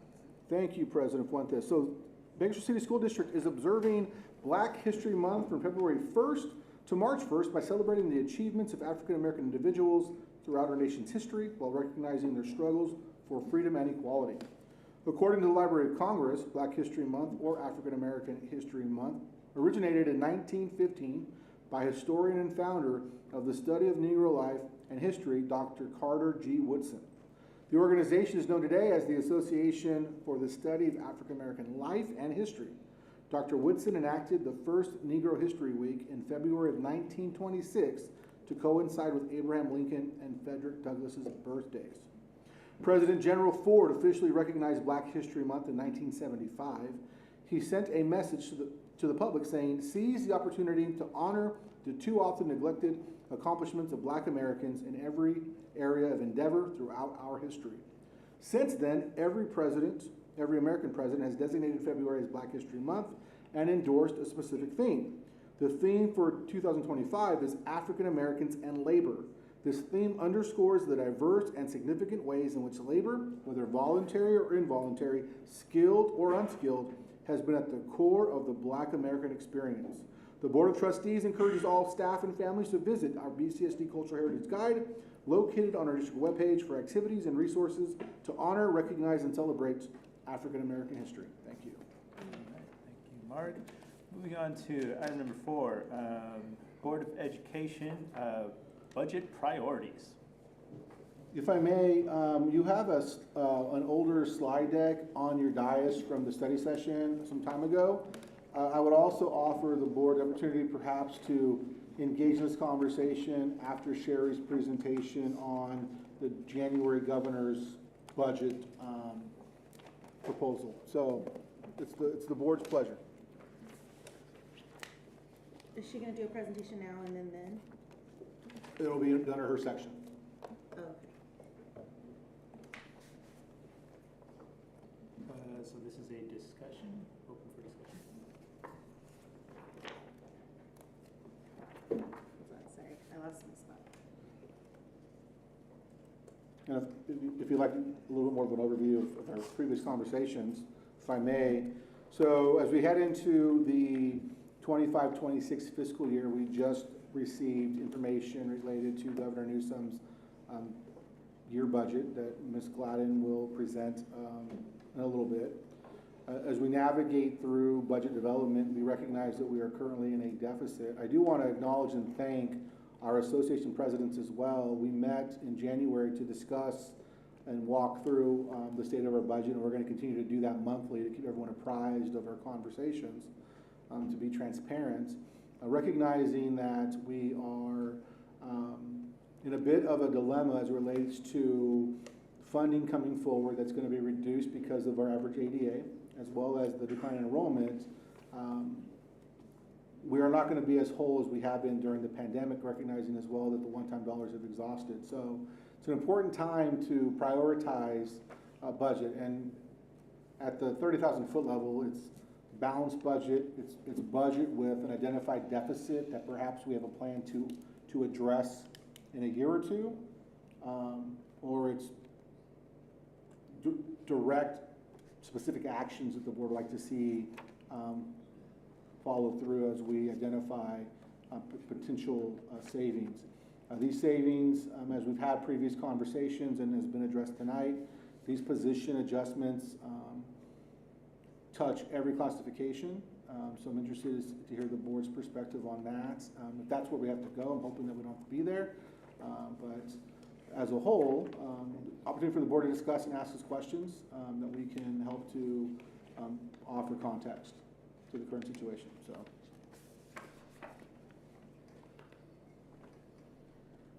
And Mark, it feels like, and I guess for me, you know, when we talked about the one-time solutions, I know we all talked about this when we had our study session. We were super uncomfortable with the fact that the one-time cuts are all in the areas of compensation and insurance. Like that was really difficult for us as far as not like proposed cuts, but possible solutions if there are dark times. And I guess I know that we have allocations for certain things that we don't have a rainy day fund, but we do set aside money for like if we need to buy big things or. Yeah, there are budget set asides that the previous boards have enacted. Two examples of those are facility needs, not school facilities, but we are encountering this legal requirement that we move to zero emission transportation, both buses and white fleet. In order to have zero emission buses and white fleet, we need to have the infrastructure to power those things. The requirement is by 2035 that we are transitioned. And so we are confronting that reality. Anybody who has been to the current maintenance, operations, facility, and transportation yard recognizes that space is not large enough to host all of that infrastructure. So there's a facility need there. So previous board action has set aside $7 million for that project to get accomplished. The goal is that it doesn't cost us $7 million, but it's dollars to address that. We also have the requirement of post-employee retirement benefits that is a pay-as-you-go methodology that several districts take. This previous boards have set aside dollars there too to build up some sort of fund so that we can ensure that we maintain our commitments to our retirees going forward. So there's those elements of priorities also that the board has to consider when identifying the best course forward to address all of the district needs and demands. And so like is one of the ways, and I mean again, I don't run budget like I don't run a big $1 billion budget, so I'm asking questions out of Sure. activity. Steve mentioned there's a bunch of people that will be resigning. When we have those like mass resignations, is there an option mid-year to say we're not going to replace some of those jobs instead of like cutting other people's jobs to like not replace, or are there certain things like that's not an option? So I'm going to ask the team to jump in here, and I'm going to give my best description of it. So we must staff classrooms based on class sizes. So those positions, class sizes are class sizes, and positions are positions, and so we manage position control that way. And so there's not really identified savings there or ability that way with respect to class size. But how does that work with like because I'm thinking like when the Royal Charter School opens, Sure. we know there will be a drop. So will we, we will get a cut in ADA because we'll have a drop in students, and we'll cut teachers as well, or not cut, but hopefully, have to reallocate people based off retirements. How does that like level out as far as, when we have a drop in ADA, how does that level out as far as our drop in our overall costs? Great questions. So I'll try this too and jump in, Sherry. So every December, January, we are discussing staffing. Yeah. And so we look at class size numbers that are rolling forward into school sites and anticipating TK and kinder numbers. And then we staff. And so as we look at declining enrollment, our expectation and what should happen is those positions are absorbed through retirements and resignations, right? And so, so that we don't see a big impact to staffing. Right. I would just offer on the point that you brought up as far as when positions become vacant. Are they filled? Can you leave them? We'll freeze them mid-year when we know that we potentially have budget cuts coming up, but not all positions are equal. And so as Mark's speaking to class sizes, if there was turnover in teachers, we need to have a teacher in a classroom. Custodians are essential to keeping the schools functioning and clean, and so those are positions that we never freeze. But for instance, if clerical positions come open, that's conversation as it comes open. Is that essential? Can we hold that open? It's savings during the year, but it's not the savings during that year that's really what we're looking at. It's the potential to make a reduction to that position because we have the time period that it's vacant to look at reallocating services or whether they need to continue on. And it's also that if there were other positions that were going to be cut because the program ends. So we have programs that are funded by grants. If that grant ends, the staff associated with that would have a position open to enter into in the following year. If we hold vacancies that come open during the year frozen, if we know a program's going to sunset or that there is, budget decline in the upcoming year. So I hope that kind of helps, that it's like, it depends on the type of position, but yes, that is a strategy that we're employing. I'll offer a concrete example of that very scenario. So 1 year ago, 2 years ago, depends on the school site, the district was awarded what is called the liquor set teacher specialist. It's a reading specialist, right? That's a grant funded position, and we worked with the association to make sure in the job description that it was clear that those dollars would sunset, positions would go away, and those teachers would have opportunity to be back absorbed back at their school site. Awesome. So that's a concrete example of that.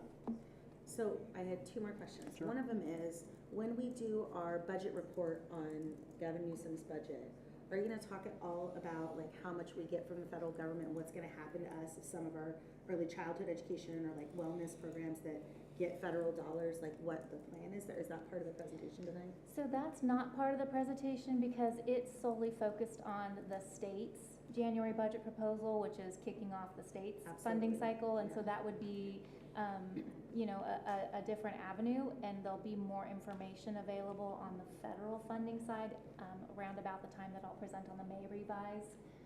And right now we're just all watching we're all watching the show till May after Monday. I can tell you when we were walking over from closed session, a CD released a memo that states that Title I special ed will not be frozen. It will continue to funnel coming to the state. So, but as we know. And we don't take Head Start money? I know Head Start is still frozen. No, we do not. No. Okay.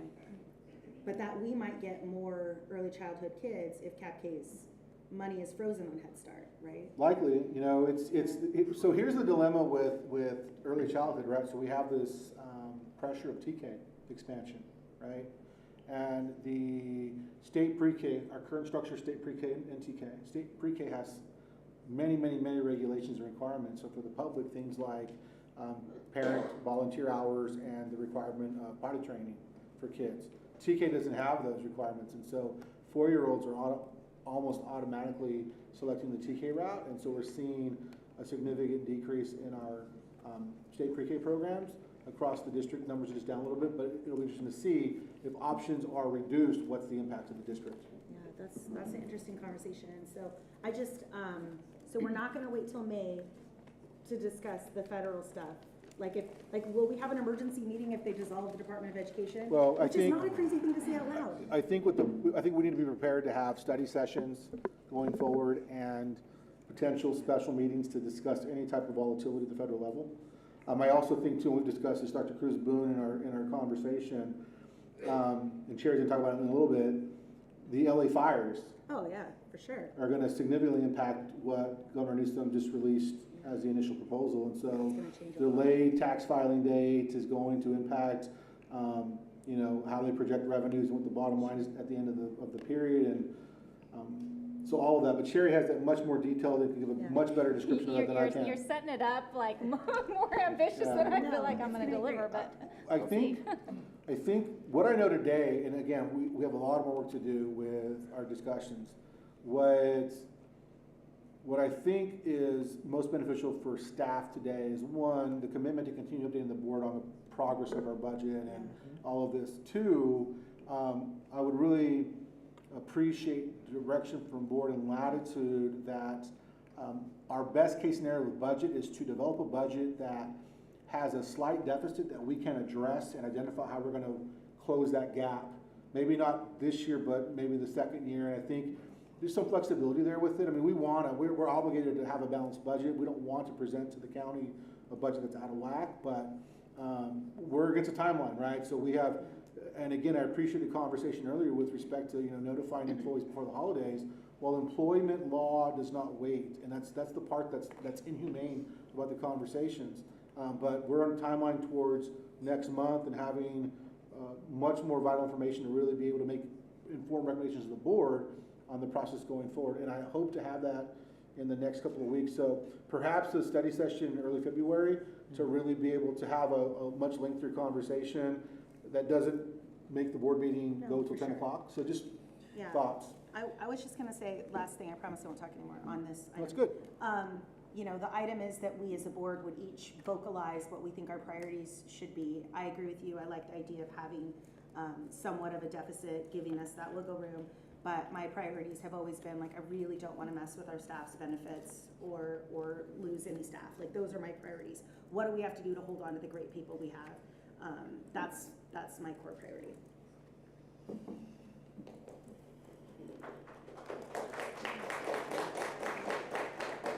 I want to second that.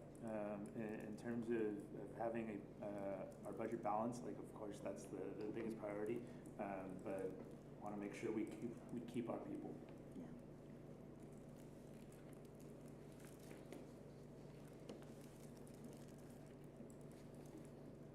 I will say that this is not necessarily an immediate budget, but I do want to continue to be updated on the progress of the new school, because that is something that, as we get into more difficult economic times, still concerns me.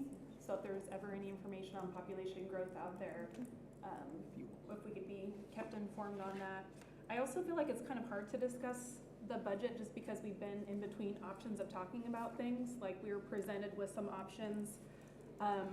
My thoughts were to cut from the top if we had to make any budget cuts. I do feel like the district in general micromanages a little bit too much. I feel like principals maybe don't necessarily need anyone directing them, and if they do, then maybe those people should be the principal. So that was my idea that I brought to the last study session, but it was not received well. But those are just my personal thoughts. Any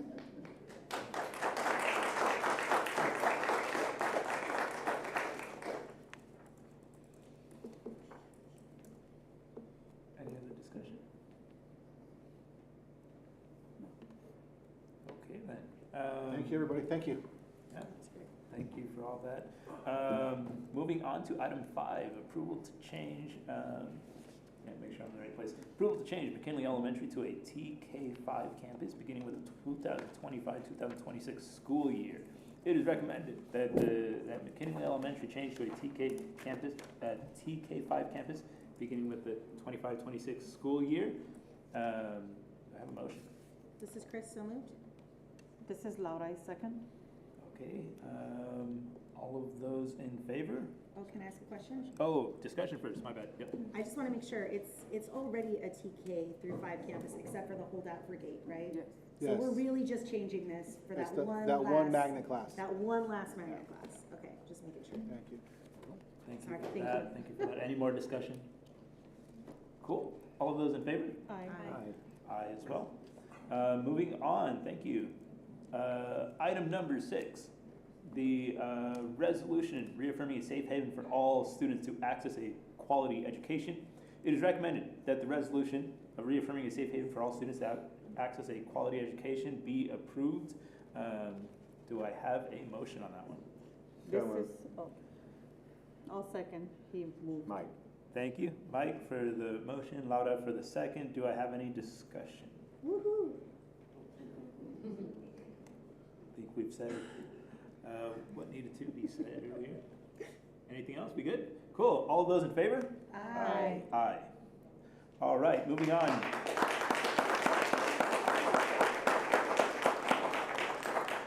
Number 7, administrative hearing panel action. It is recommended that the administrative hearing panel's recommendations be approved. Have a motion on that?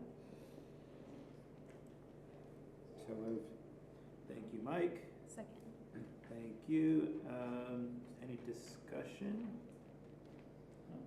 All those in favor? Aye. Aye. Okay, moving on to item F. The board will take a 5-minute recess.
to it. Back to it. Thank you, Oh. everybody.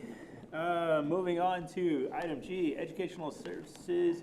Item number 1, assistant superintendent's report. Good evening, President Fuentes, Board of Trustees, and guests. So today I have a few items, but I did want to start with thanking Dr. Kimbrough and the FACE team. Saturday, it is, about 4 or 5 hours, but we start in August to plan for that. It is a big thing. We had custodians, we had bus drivers, we had CPLs, we had business, we had campus supervisors, and I just want to say thank you for all the team to support us in our endeavors with LCAP. Because it's very important for us to get the feedback from everybody, the community, and every school. So I just want to say thank you and start with that. And so today I do have a few items. I have Mrs. Brooke Stryzik that she will be presenting on Cluster 5 on promising practice. Then I will have Terry Lindsay, she's our school district nurse that will also do a presentation on our health programs. So we will start with Mrs. Brooke Stryzik. Good evening, board. I have a presentation for you on the promising practices of Cluster 5. So here are the schools in Cluster 5. Standing out with our largest school is Owens Elementary, and then our smallest school in the cluster would be Jefferson Elementary. After that, right behind that, we have your fact sheets for you. Those are of all the schools that you've had. You've seen those before, but that's just the fact sheets for all the schools that we have here in the cluster. Go through those. And then average daily attendance, as we know, our district, we strive to have 96.4% daily attendance rate. So this is what Cluster 5 looks like. They're still working towards that to hit the 96.4%, but working at it every single day. And so this is what it looked like on January 21st, what that data looked like for the schools. So this is chronic absenteeism. We strive to have, as a district, under 19%. So a couple of our schools here, they have set their own goals because they're reducing. They had a little bit higher last year. So for instance, like College Heights and Lincoln, they set some goals. They still are actually way under the goals that they have set for themselves. So they are actually reaching their goals. Every single one of the schools are reaching the goals that they've set for themselves this year for chronic absenteeism. This is what chronic absenteeism looked like for their schools last year.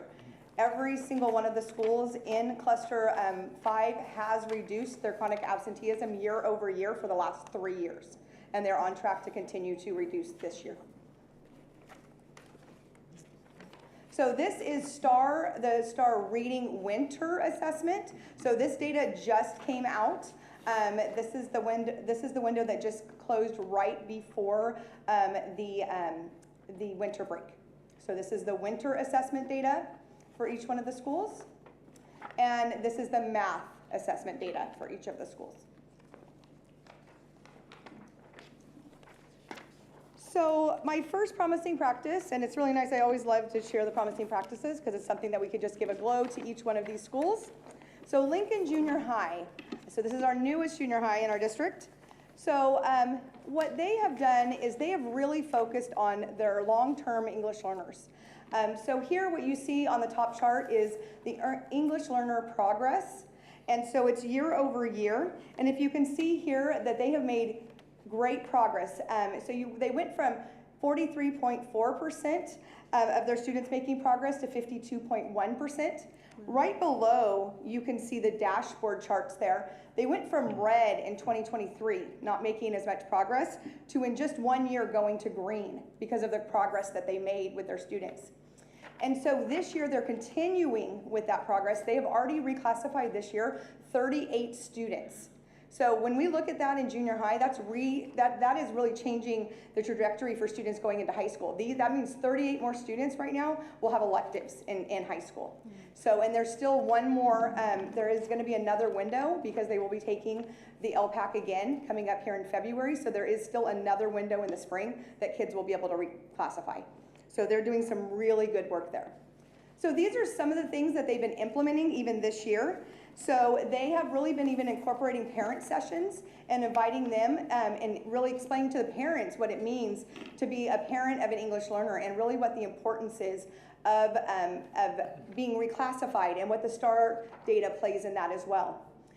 Tutoring for students at level 1 and level 2.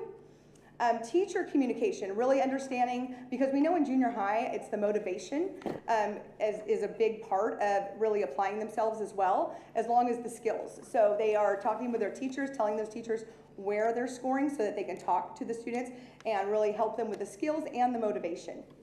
There's mentoring for the long-term English learners as well, so they have mentoring groups for them. And intervention and enrichment, because they know it's not just the intervention pieces, but they need to also enrich students. And then they also have a designated weekly additional library time with them. They have this really dynamic librarian over there that does additional library time with them so they can help them really match the students with the books. And so they have that set up for them. They've been doing that all year this year. And then these are things that they started here in January. So that they have students that scored a 3. So those are the students that when they take the test here in February that's coming up, these are the students that are hoping to get that 4 so that they can reclassify. So these are students that they're really, really close, so they're giving them that extra support to get them to reclassify as that window opens really soon. They are also inviting bilingual and biliterate students that can inspire and empower them to show like really what it means to be biliterate and bilingual. They're providing a boot camp on Saturdays for students and making it really fun so that they can have that boot camp for students. And then their goal setting. So this was something that was really, really, really effective, is that they met with students and asked them what their goals were and did some goal setting with them, asked them what they wanted to do, what their future looks like, and how they were going to help them achieve that.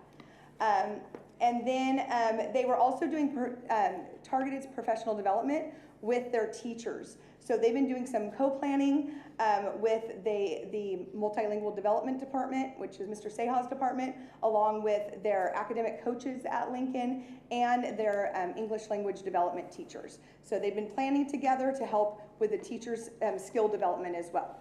So those are a few of the things that they've been doing to really help. This was this year, but they're going to show some more progress in the year to come. So that's what we have for Lincoln. And now we're going to move on to Owens. And so Owens Promising Practice is what they're doing with their collaboration and critical thinking. And if you remember, Owens is one of the schools that really showed a lot of growth this past year, well actually the past 3 years. So their math tasks, they are really spending a lot of time delving into math tasks where students are challenged with critical thinking problems. And you can see they made a lot of growth, 18.9% growth on SBAC last year. And it's really about a lot of student-driven math tasks that they're doing in every one of the grade levels. Additionally, they're doing a lot of design thinking. And so here you see also in language arts, they're doing this across grade levels. It's not just in math. You'll see it in science. You're going to see it in English language arts as well. And with doing this across grade levels, they're collaborating. You're going to see the students working together, critically thinking. And with this, you're going to see the outcomes of last year. They grew 25.2 points on the SBAC with that. And then you'll see some engineering as well. So engineering is another thing that they started last year, but they're continuing to work with students together with.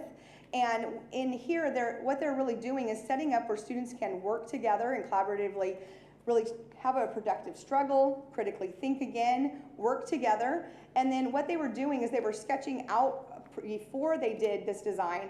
And then if it didn't work, they had to just go back to the drawing board, sketch a new design in engineering, and then put it back to the test again. So it was testing their theory and going back to the design board again. So here you can see this year how it's continuing to make growth. This is the star for just the winter, their growth from fall to winter.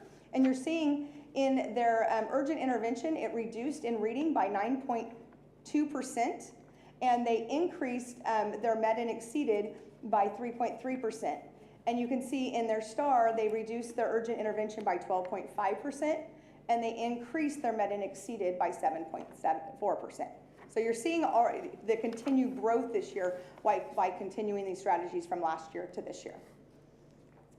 And they don't just do it with students. They want to make sure that teachers are incorporated with the same practices. So when they're doing professional development, they make sure that the teachers get to have just as much fun as the kids. So here the teachers, they're fully engaged in critical thinking activities. They don't want to just have a sit and get where someone's standing in front of them and lecturing or just giving a professional development. So they make sure that teachers are part of the design. And so they have some, they had different things where it wasn't just someone standing up there telling them about deconstructing of standards. Each one of the grade levels got to do their own posters, and they did a grade level each, and they presented to each other so that they got to have their own ownership of their learning. So they're doing the same thing so that they can model in their professional development exactly what they want to have happening in the classroom. So that is what I have for you for Cluster 5. Any questions? Yeah. I know that at the beginning of the year we talked about rearranging the reclassification policy to have it more in line with other districts. Is that in part why there was such a sharp increase in reclassification, or is that not related to that data? Has that already occurred? Seha probably could help with that, but I would say that also is part of it. Okay. Was helpful, and that's going to help because they would get to the high school district and they would just reclassify. So yes, I would say that is part of it. Any other questions?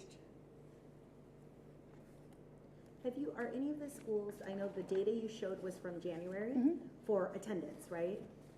I showed January, and then I showed STAR for the winter. That just happened. Yeah, no, I just meant for attendance. Yes. So do you think any of the schools in particular have struggled because of the recent raids that happen in the community? The immigration. I think we've had a couple of things. We've been looking at the data, but it hasn't been a lot. I will say that there's other factors that have been involved, and I think Mark can speak to some of those as well. And thank Tina Mendez right there. This is Tina from Data and Assessment as well. Our data for this. Tell her magic fingers. Yeah, she's magic. We are trending down right now, but not greater than we were a year ago at the same time. So, and we're not seeing an influx of requests for things like independent study or absorbent absences. I am connecting the trend data to be just the cold and flu season, similar to last year, versus some huge decrease in attendance. Interesting for our district. We are a typical bell curve. Monday, Tuesday, Wednesday tends to be our high number, and we start coming back down Thursday and Friday again. So, example, yesterday was 91%. A week ago, Monday was 91%. A year ago was about the same percentage. Today was 92. Last week same. A year ago the same. So we're trending very similar to our numbers for January. Now we're comparing them to last year, so we have an apples and apples comparison, so we know that exactly what it's looking like. Any other questions? Okay. No. Thank you. Thank you for the report. Thank you. All righty.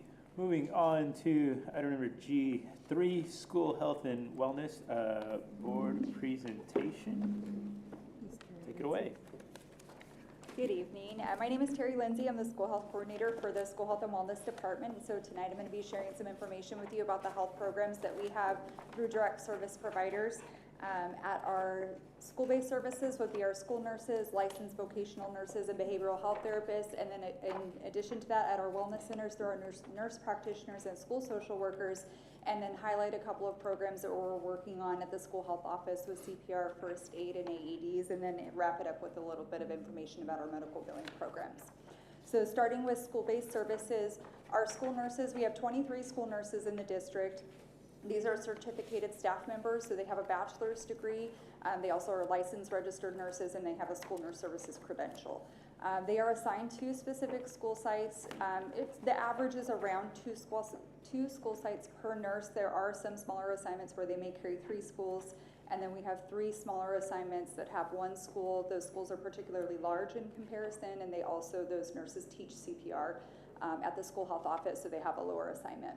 But what they do during the school year, they're responsible for reviewing health conditions of all of our students and then determining what type of training might need to be done, what type of supervision might need to be done, what kind of staffing can provide those services for our students so that our students can attend school even with their medical concerns and conditions. They also, in addition to doing that, write individualized healthcare plans that provide instruction and guidance to our staff members for caring for students, and they care for students as well. In addition to that, they are a part of the IEP and Section 504 process, so they are a part of conducting a health assessment and determining eligibility for those services.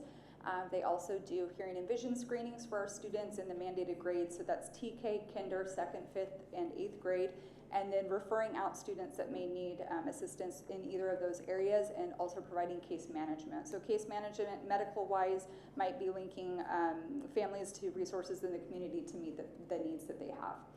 They also teach a 5th grade growth and development class, and then the last bullet there, you'll see they participate in the ESMA and LEA medical billing programs, which I'll talk about in just a few minutes. We also have 5 licensed vocational nurses, or LVNs. These are classified staff members. These individuals work throughout the district based on the needs of our students on any given day. School nurse is out and we need something covered, we're going to pull from our LVNs to provide that. If a school nurse is doubled up on procedures and can't be in the same place at the same time, they're going to help with those things. So they spend a lot of their time doing diabetic care, specialized physical health care services, and they also provide field trip coverage. They also participate in ESMA and LEA medical billing programs. And then we have 2 program specialists who are also school nurses by trade. And their job really is to support the day-to-day operations of the nursing staff out at the school site. So staffing, coverage, questions, and those types of things. They are also the ones that do all of our research on protocol development and implementation, and provide staff training and support to our new hires. They also participate in the ESMA and LEA medical billing programs. Moving on to just a little bit of a snapshot on the left hand of the screen. I'm not going to read all of those, but this is just a glimpse of the health conditions that our students are experiencing within the district. Asthma and allergies, you can see, are the top rated. That's consistent every year.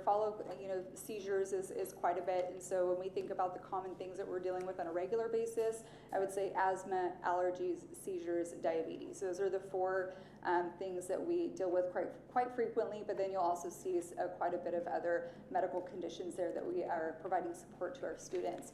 The box below that shows you that this year we have 33 diabetic students that need nursing support during the school year. That number is actually a little low for us. We usually have around 45. But kids get older and move on, and maybe just haven't gotten new ones yet, but still 33 is a considerable amount. We have 14 students that have G-tube feedings, 11 students that have urinary catheterization, and then we have 21 students that have ventricular peritoneal shunts, which is a tube essentially that's inserted into the brain that drains fluid from the brain into the abdomen. On the right-hand side, you will see hearing and vision screening data up to, this is about January 15th. We're still in the process of doing those mandated screenings this year. 10,722 vision screenings with 2,662 students failing. Pretty typical for what you see in school-age children as far as percentage for that. You'll see the referred number is the same for vision. For hearing, we've done 11,292 screenings, 613 fails with only 96 referred. I'll point out the difference there on the data. The reason why you see a higher number of hearing screenings versus vision and your fail and referral data don't match is because when you have a student that fails a hearing screening, you have to wait 2 to 6 weeks and screen them again. Things like earwax, congestion, ear infection can impact a student's ability to do a hearing screen, and so we have to wait and test them again, and if they fail twice, then we refer them out. Moving on to behavioral health therapists, so we have 10 behavioral health therapists that are part of the school site of services. These are classified management. They are either a licensed clinical social worker or a licensed marriage and family therapist. These individuals are assigned to our middle or junior high schools and provide Tier 2 and Tier 3 therapeutic and counseling supports to our population there, with an emphasis on substance use.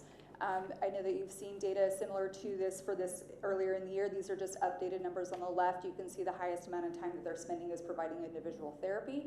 On the right, you'll see their primary social emotional concerns listed by percentage, with the number one being depression related, followed by anxiety related. And then the concern with substance use for the individuals that they're working with. And this is just a reminder when we look at some other data in a minute that this is at the middle and junior high schools only, not elementary school. The concern with substance use is 31.8% for the cases that they are working with. So then I'll shift to the wellness centers. We have 5 nurse practitioners. These individuals are certificated management. They have a bachelor's degree or license as a registered nurse, but they also have a master's degree and have a license to be a nurse practitioner. In addition to that, they also have a school nurse services credential. They are assigned to a wellness center. We have 4 wellness centers, 5 nurse practitioners. The reason why that is we have a float. They're 12-month employees, so the nurse practitioner's out or taking vacation, we have that flexibility to provide coverage for that because they're the ones that are providing that direct service. And then they also, that lead nurse practitioner is the one that works on their protocols and training. We provide medical health services to students with no out-of-pocket costs, regardless of insurance type, to any of our students at any of our wellness centers. The only exception to that is our immunizations program. We are VFC, or Vaccines for Children program providers, which is a federal program that comes with requirements. And so those students do need to be uninsured, underinsured, Medi-Cal eligible, American Indian or Alaska Native to receive vaccines. All other services, so physicals, sick visits, sports physicals, medication administration forms, we are able to provide those to all of our students. The nurse practitioners do participate in ESMA and LEA. They also participate in CHCP and current health systems medical billing programs. And then you will see that the #1 service that we provide is immunizations. So we've had 1,440 visits with 4,052 doses administered at those visits. Terry, could you tell us what is SMAA, LEA, CHDP? I am actually going to talk about those specific billing programs, and so, and then if I need to revisit and tell you which ones do those, I will, but I will go over that. Thank you. Then the school social workers. Our school social workers are also assigned at our wellness centers. We have 5. There are 2 that are working out of Center Street. When you look geographically at the wellness center locations, you have the 3 on this side, so the one by Stella Hills and down further like 4th Street and South Chester, it's kind of like in a line. And then we have Center Street, who's more east of the district, and so they tend to have more schools assigned to them, and so they need 2 social workers to support the schools there. Those individuals are certificated management, so they have a pupil personnel services credential. They are also licensed clinical social workers, and they are assigned to our elementary schools. They provide Tier 3 therapeutic and counseling supports, and they also participate in ESMA and LEA, and they also, in addition to that, do the current health systems medical billing program because they're attached to the wellness center. Their updated data is on the left for you. Their primary social emotional concerns that you will see is very similar to the BHTs, so depression related 31.9%. You see anxiety drop down to the 3rd one, trauma stressor on the 2nd, but those numbers pretty comparable. The concern with substance use is there, but at a much lower percentage than we see in the middle and junior high schools.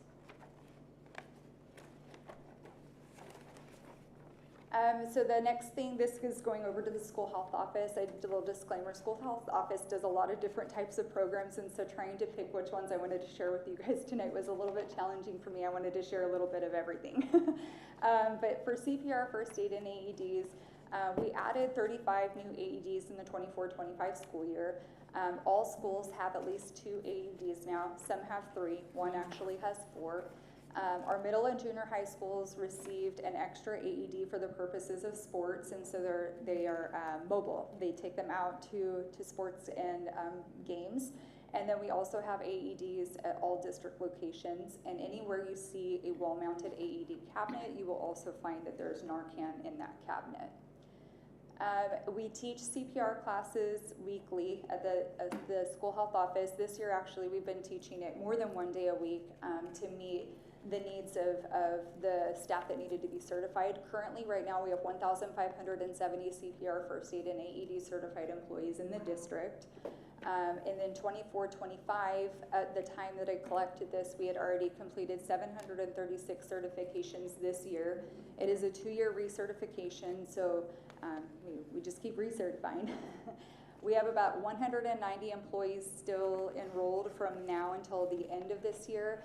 And then we are also partnering with Human Resources at the teacher job fair to come. There was some requirements for students that either have a PIP or short-term staffing permit that need to be CPR certified before they can be placed. And so we're going to go out there to talk to those teachers and offer to provide CPR certification for them, as well as a site administrator CPR class that we do typically that first week in June when school is out, so that the principals and vice principals don't have to leave their school sites to become certified. Now we get into the billing. The district participates in several different billing option programs when it comes to health, whether it's physical health or mental health. And so the first one is ESMA. And so you'll notice that the majority of the providers that I spoke about did participate in ESMA, and that's the school-based medical administrative activities. For those of you guys that have worked in a school district before and you hear the term random moment, or like you've received, this is your random moment money, is what we're talking about. So the way that that works is we participate in a group, it's called ELEC, and it's operated through KCSOS and several other school districts, not just in our county, but going over to the coast. And we have people who are in our administrative pool. So for us, we have 326 administrative service providers, and then we have 150 direct service providers that are in that pool. And those individuals get a random moment. Sometimes they don't get one, sometimes they get several a year. It's completely randomized. And depending on how they answer what they're doing, if it is related to medical outreach, then that is a reimbursable moment, and it's entered into kind of like a formula, and then we receive funds back from that. When I talk about billing, you'll kind of notice that the dates of how much money I'm reporting are kind of old, and that's because it takes a long time to get the money. So 21-22 was the most recent year that I could capture an entire year of funds. So it was $629,679 and some change. Can't quite see that far for all 4 quarters. And then I had put the first 3 quarters of the 22-23 school year on there because it is clear that we were going to surpass that.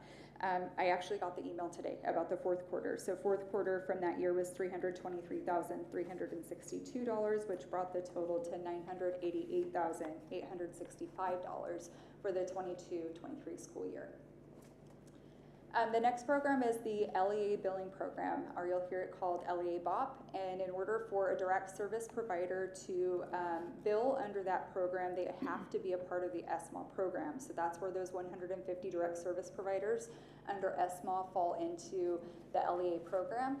But what we are billing for there is a direct service to a student. And so the nursing services that we talked about, school psychologists when they're doing IEP assessments, counseling services, different aid twos that are providing health-related services are all reimbursable under the LEA BOP program, as long as the direct service provider is not 100% federally funded.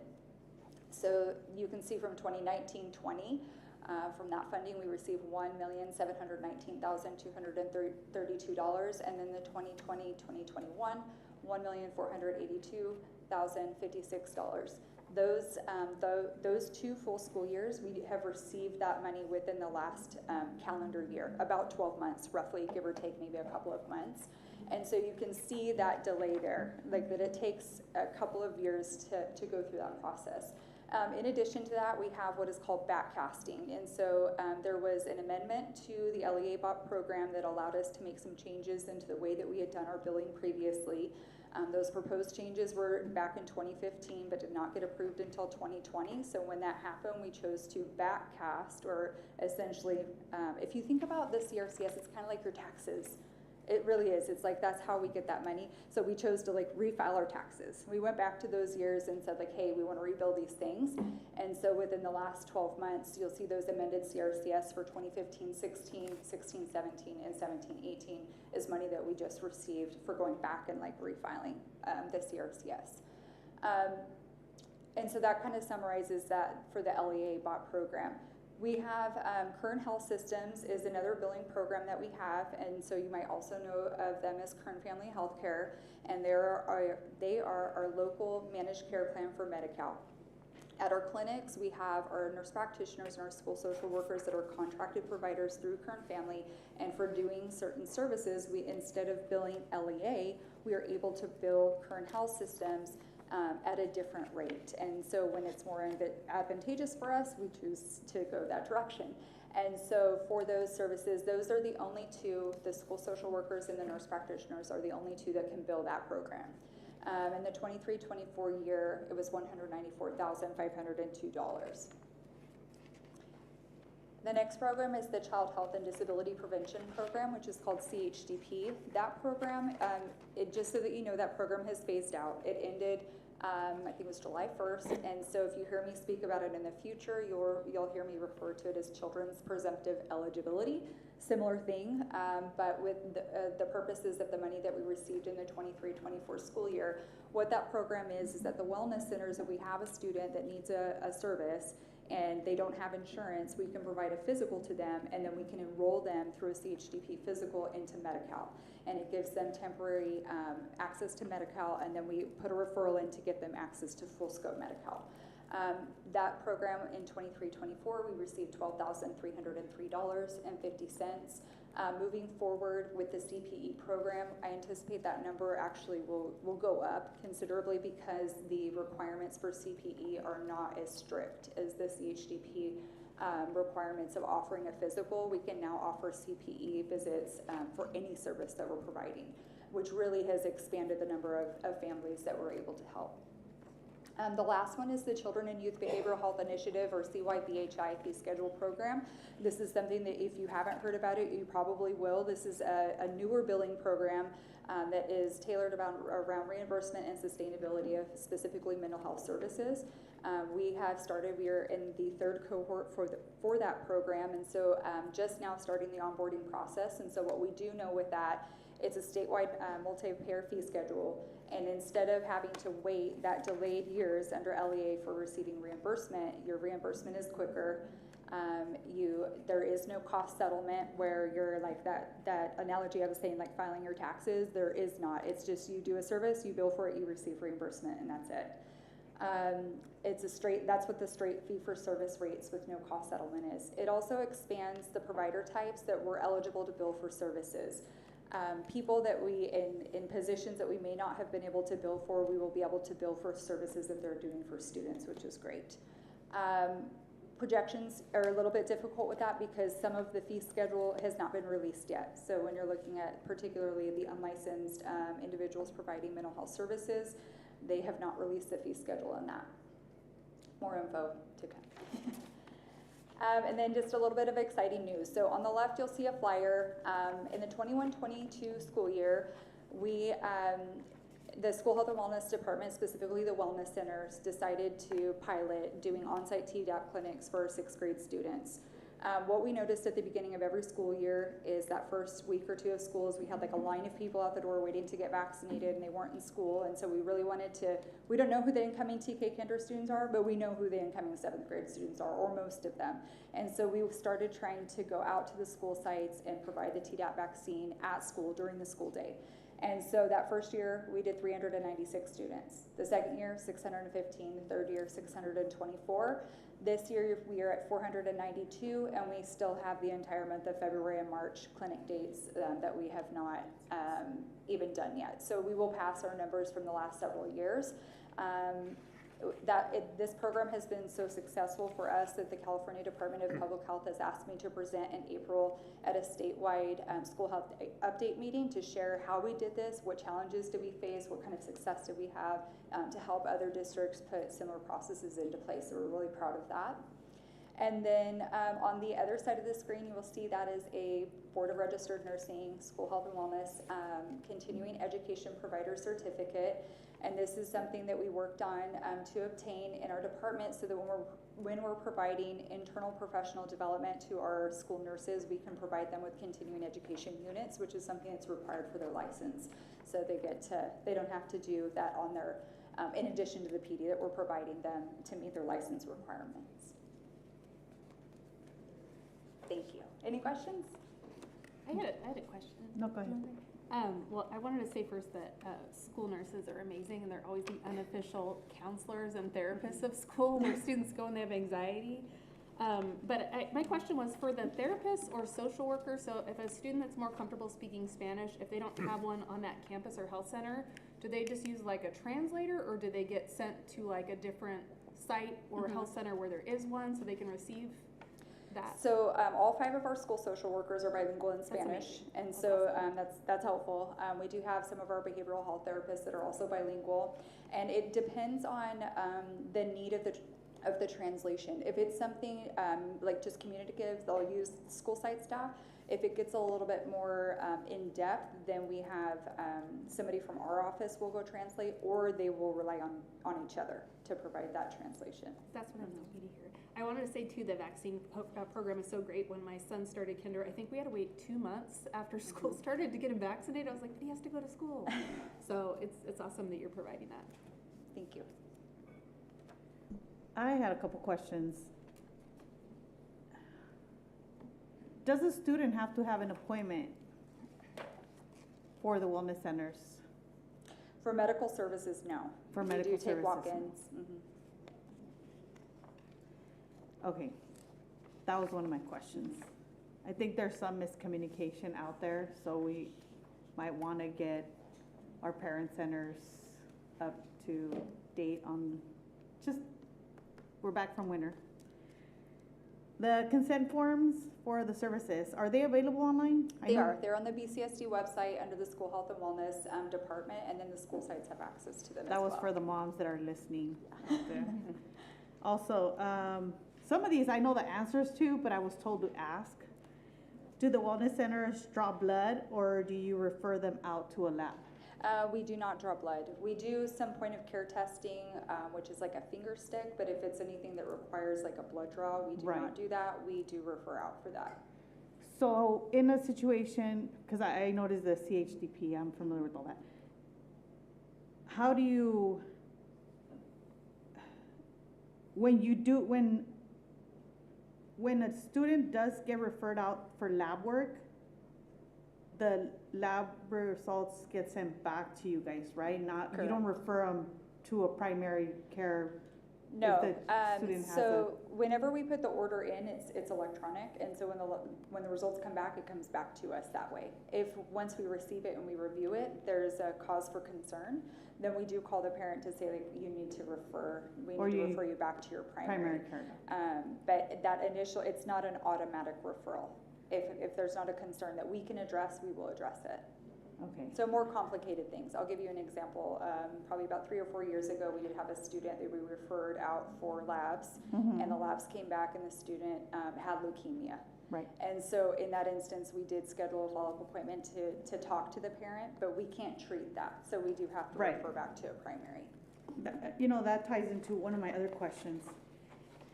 There was 14 for cancer. Are the wellness centers partnered with the Comprehensive Blood and Cancer Center or AIS? We don't manage students that have cancer, so typically for the students that do have cancer, when we are, it's case management, and so it's on the school side of things. It's the school nurse that's communicating with wherever they're getting their treatment. Sometimes it's CHLA, sometimes up at Valley Children's. We don't see a lot of that management for pediatrics in Bakersfield. They're usually in one of those. But it's the school nurses that provide that. Some of those students are placed on home and hospital instruction because they're not able to attend in person. Right.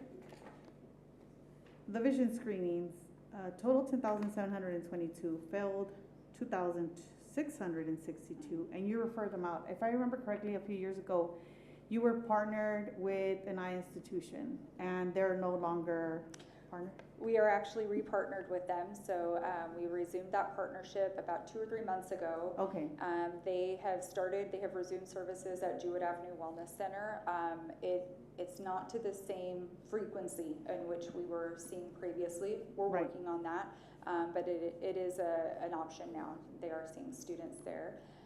We also have established some other connections with other eye providers, and so we will work to try to get them in somewhere within the community if we're not able to get them in through ACE Eye Care at Jewett.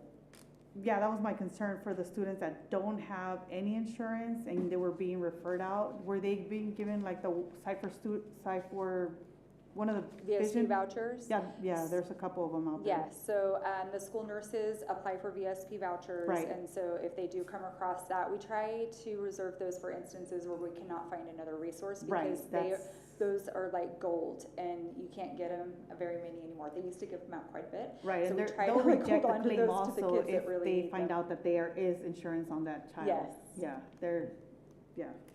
That was my other concern on the. We also have the One Sight Vision Clinic, so you will see that on the That's coming up in consent March, agenda. the first week of March, Ms. Bauer. And if you guys have time and want to pop out there, it's actually a really great experience to see that we're going to have 75 of our kids go out to the fairgrounds and they have them start through stations and they go do a visual acuity, get their eyes dilated, see the optometrist, pick out their frames, pick out their lenses, and then they kind of hang out there while their glasses are being made and they go home with glasses that day. Yeah, I remember. We were talking about that actually at the Ed Foundation meeting. One of the gals that's on, one of the directors there, she's been doing that for some time and she was asking for volunteers. So I volunteered myself since I have a background of optician. That's what I did before this. Sorry, I'm bombarding all these questions because I hear all this and there's a lot of, you know, with our parents, it's like the telephone game. This is the facts, and then it gets told, and then by the time it gets to somebody, oh, they can't see you. So I think we should use our parent centers to push out this information again. And I think every parent center should have these consent forms available in whatever languages we have it available. And my other question was, I know this is something new because Ms. Brooke mentioned it at Perry University at the LCAP. There's now a one-day ISP available, one-day ISP to, depending on the wellness center. Somebody wants to chime in on that? I'm gonna let Tim answer that one were shocked. Like, I didn't know, and she did mention that it was something very new. So I think out there's a lot of confusion, so that might be something that we can push through our parent centers and our face liaisons, just to give clarity, because we talk about attendance, and this ties into attendance. Did you have a question about it? It sounds like you kind of gave I'm just some asking all these advice there, questions. you know, but I mean, did you have a question? Yes. Terry's like, not it. So maybe you can give a little bit of the one-day ISP and the two-day ISP, because there was a family member at the Perry University that mentioned that she was not aware of it. So the law changed over the summer. The legislature in their last budget action changed the law so that you can now do 1 day or 2 day ISP. It used to be 5 days. It had to be, and then it was 3. And then now they've changed it to 1 or 2. So as a result, we do that. We have a lot of schools that utilize that option. Again, if a parent requests it, we can do that. But once a student reaches 14 total days of ISP, the rules all change again. Right. And we have to have a whole different procedure. So it depends on each family's situation. And then again, like if we don't always have to do independent study. If there's a track record where a student's requested independent study but not completed it successfully, the school may elect to not enter it into a contract with them because there's a history of not completing that. So, but yeah, we can always push out more information on that. I know a lot of our schools are aggressively pursuing that to recover attendance days. Right. Well, we talk about attendance all the time, numbers, percentages, and all this stuff.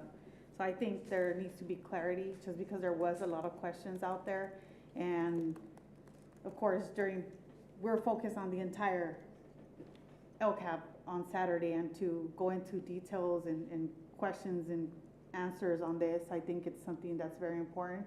And maybe we can, I know it's hard to get this kind of information at every school site, but maybe have the elementary schools have the feeder middle school do a whole huge parent session on this, because parents like me, I have kids in elementary and middle school, and you know, some stuff that you hear in the elementary, that's also pushed in the parent center and middle school. It's the same information, but it's said differently, and there's misunderstandings. So I think this is one of the biggest.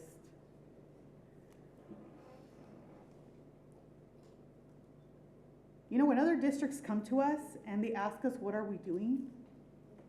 Our FACE department and the wellness centers, and of course our music department, that's what they want. So if we can have a quick video that our FACE liaisons can push through, or have a video on our website on the consent forms. There's questions on the, you know, there's just like so much. I can go on and on and on, but I do have feedback for Mr. Luque, and then we can figure something out. Thank you for the feedback, appreciate it. Thanks. I got a couple questions, is that okay? Can people, it's not for you. I see him slowly backing away, don't let her talk to me. I'm still here though. Folks who are not eligible for Medi-Cal can still come to the wellness centers, or like get the TDAP like things at their school for their kids, right? So for students that don't have insurance and they're not eligible for Medi-Cal, if they're uninsured, yes, they get vaccinated. Where that BFC program comes into play is students that have private insurance. So Blue Cross, for example, we would not be able to provide a student that has private insurance with vaccines. Any other service that we offer is available to any BCSD student regardless of their insurance. So like if their parents work for the district, then they can't get vaccines. Correct. But they could do like a wellness check.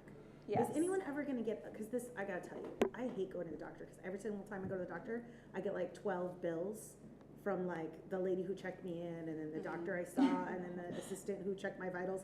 Like everybody sends me their own separate bill. I hate going to the doctor. And so for me, just because of the mail, nobody's gonna get mail for having gone to our wellness centers. Correct. So it's like, that is an explanation of benefits typically is what you're getting, or a bill, and we do not do that for any of our students. So even if a family had private insurance and saw us and had a copay, we don't collect the copay. And we don't bill for that, for medical services. in the same vein as Laura, I think where it would be really helpful, every mom I know, we all went to urgent cares to get our kids athletic physicals, because that was the fastest way to do it. But it would have been just as easy to go to you. But I didn't realize that until after I had been on the board. And like I was on the board while my son was doing sports in BCSD and took him to urgent care twice. Because I just didn't realize. So maybe our in-house form for that could have our wellness center's information, even just the numbers and address. Because I didn't know, and I was on the board.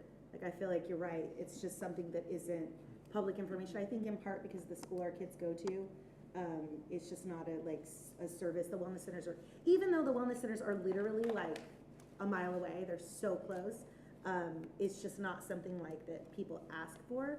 But man, it would just help so much. So I agree with you, and especially for the sports physicals, I was like, oh. The other question I had was, so vaccines, no. What about all the mental health care services we provide?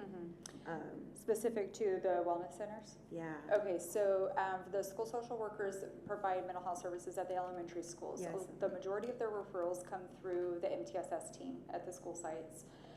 Although some of their referrals come through the nurse practitioner. So if a nurse practitioner is doing an exam and they're doing like a screening tool, or a concern comes up during that, then they will direct refer to the school social worker. And then depending if it's an elementary or middle school, they may refer it over to the behavioral health therapist if it's a middle school or junior high student. But they even if they have private insurance, that's still a referral they could get. Correct. And is it something do they do like family therapy or just the student therapy, or both? They do family therapy. I think we probably see that a little bit more at the wellness center, but the BHCs will do family therapy as well. I think that's for a couple different reasons. One being smaller children.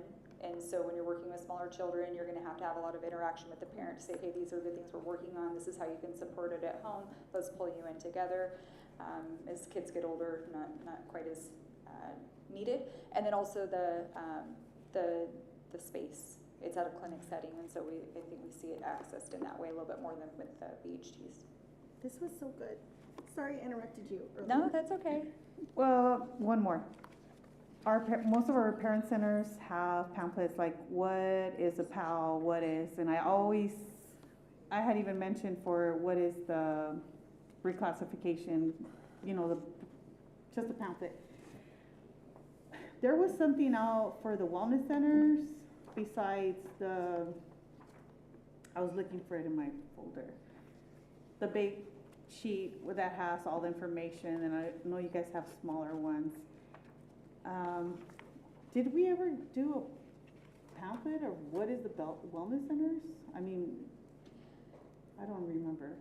So we do have it's kind of like a sheet. Like a trifold? So all the offices have them. We have them here, I know at the district office too, and it's like a tear pad. And so as people are talking, then Yeah, just tear that's the one that's the provide one it. that I see, but I guess the trifold one is more information, like simple questions, like question and answer, and that's something that if a parent's asking and can hand it over versus, what did she say? I don't know, that was just another thought.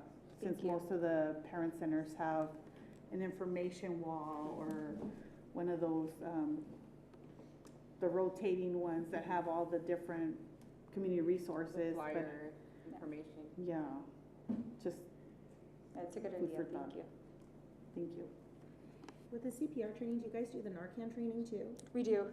So at the same time that they come there, we will offer Narcan as well as the universal epinephrine pens. And because there's associated paperwork with those things, so at the same time they're doing it, we'll ask them. And then we also put out annual notification to all staff, actually twice a year for Narcan, once a year for universal epinephrine pen for volunteers. So cool. For the school social workers, how many students is the 5 divided among? I'm sorry, how many what? Since they're in the elementary school, so how many students are there? There's only 5 social workers, right? Oh, yeah, there is. And, you know, I don't know that by student number. I apologize. It's okay. I know now is not the time, but I would love to see way more than 5 at some point in the future. I would love to see also them not have to go through the tiered process to have access to social workers.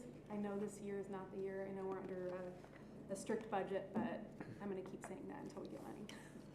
Individual therapy, though, 510 sessions for 5 people. Any other questions? Yeah, no.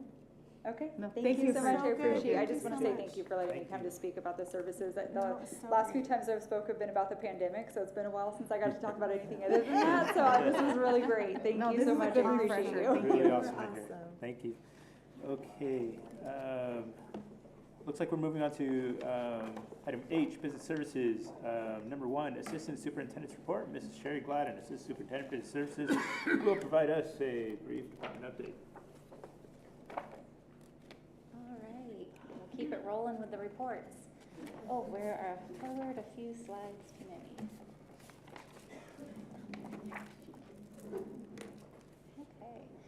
So earlier this month, the governor released his January budget proposal. So I'd like to use my division report time to bring forward to the board a summary of the key education assumptions and how the district will use those assumptions to lead us through our budget development process.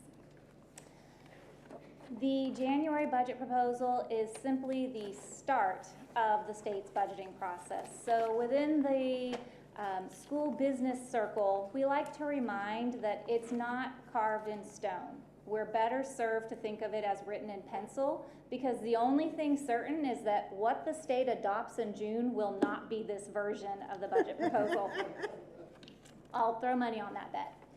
So over the next 5 months, both houses of the legislature will be meeting to set their priorities, and then they have to negotiate their priorities with the governor's priorities so that as a state they can come to a consensus on what will be in the final state's adopted budget. During that time, the state will be receiving updated information as revenues change. They'll continue to update their revenue projections, and that will influence the final state approved budget. So From here, we start our budget planning, but the next milestone that's really important to us is the May revise, because a lot of the work at the state level will be done by that time, and we'll have better revenue assumptions at the state level and at the district.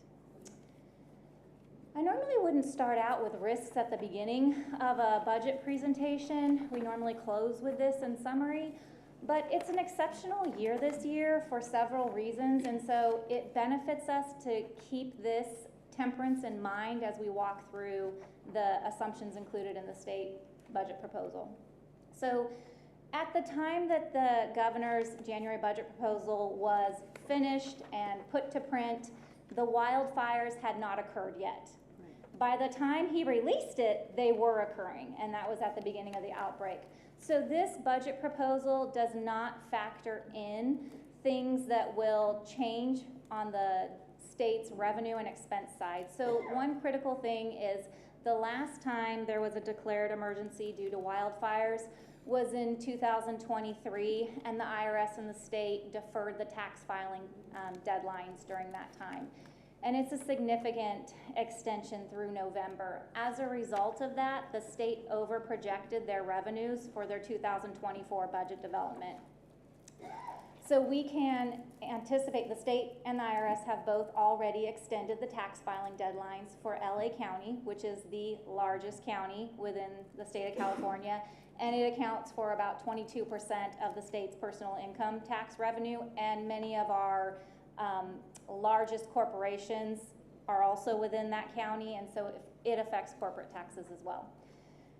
There will be response efforts ongoing because we're still in wildfire season. I'm not sure that there's really a boundary on wildfire season any longer in California.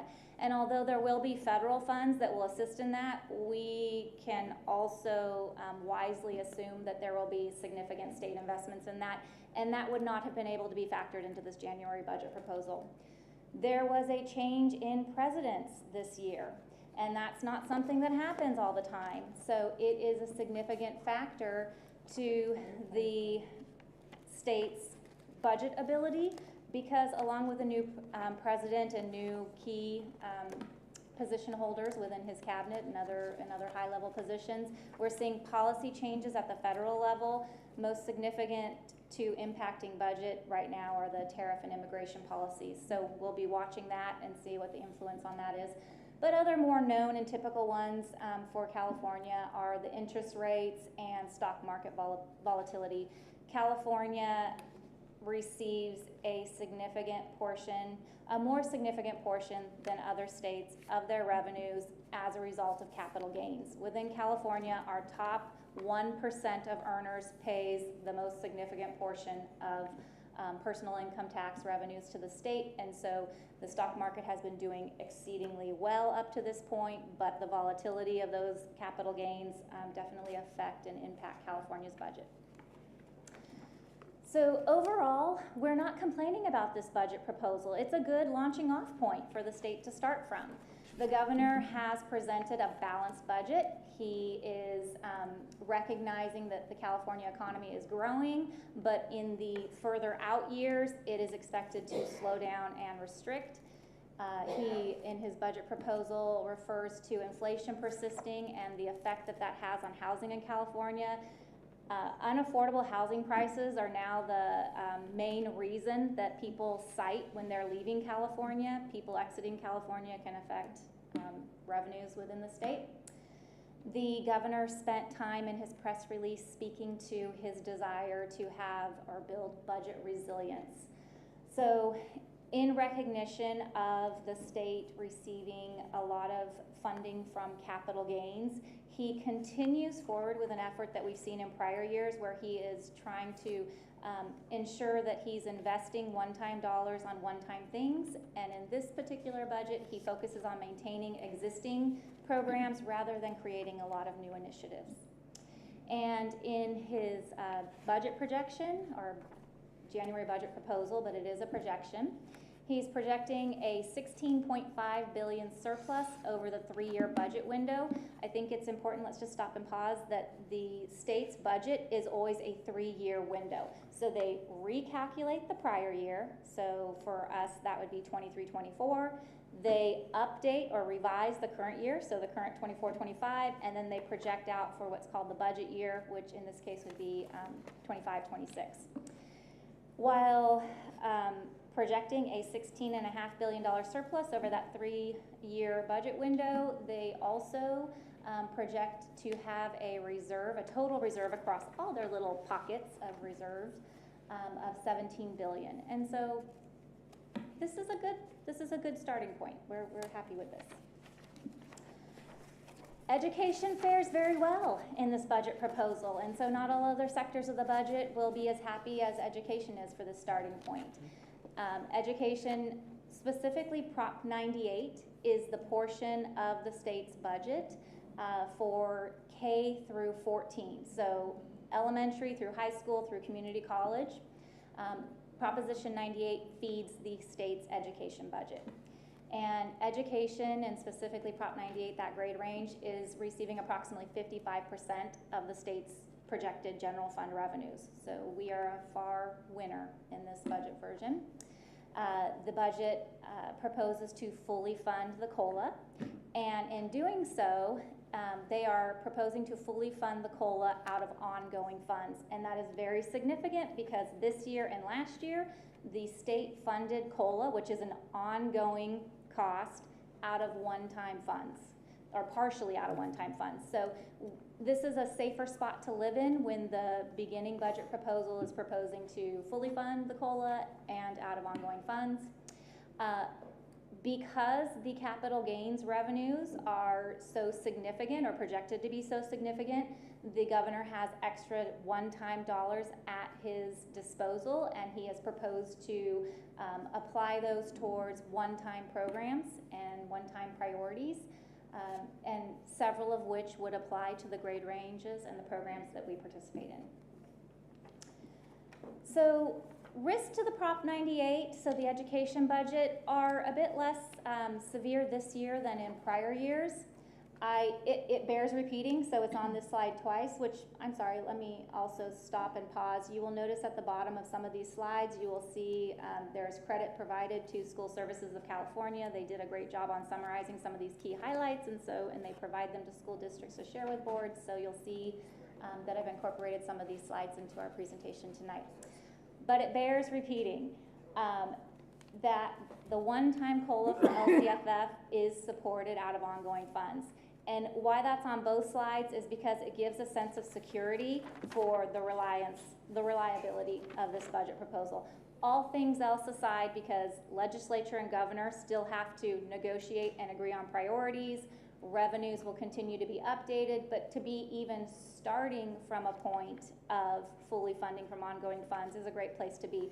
Because last year at this time, I was standing before you and I was sharing that the state was projecting an over $30 billion surplus. Actually, it was an enormous range. You could drive a bus through it.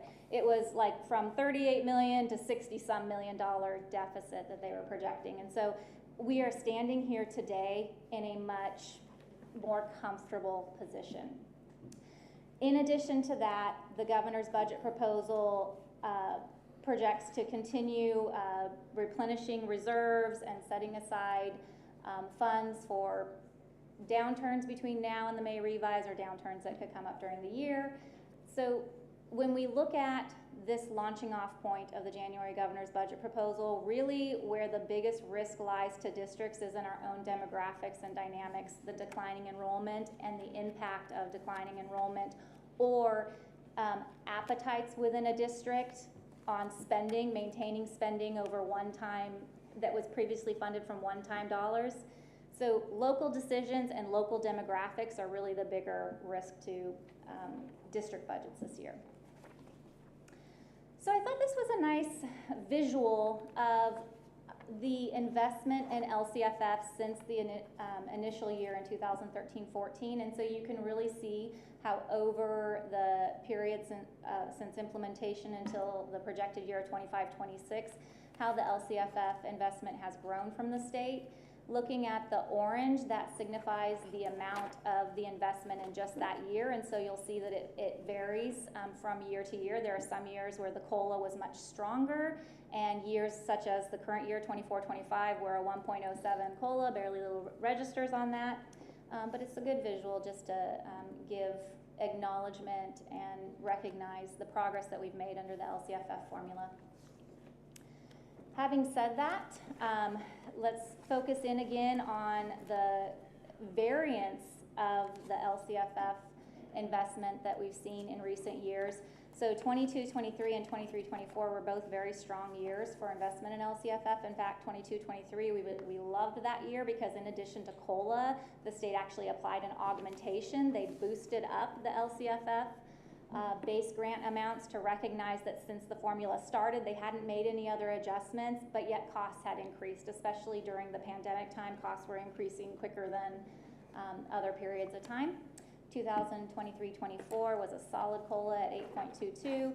24-25, meh, 1.07. You see it come back down, and 25-26 at 2.43%.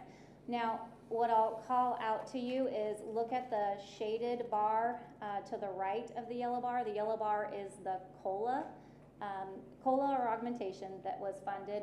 The bar to the right of it shows the true cost to the state. So this is something that is similar to what I'll speak to on the district level on the next slide.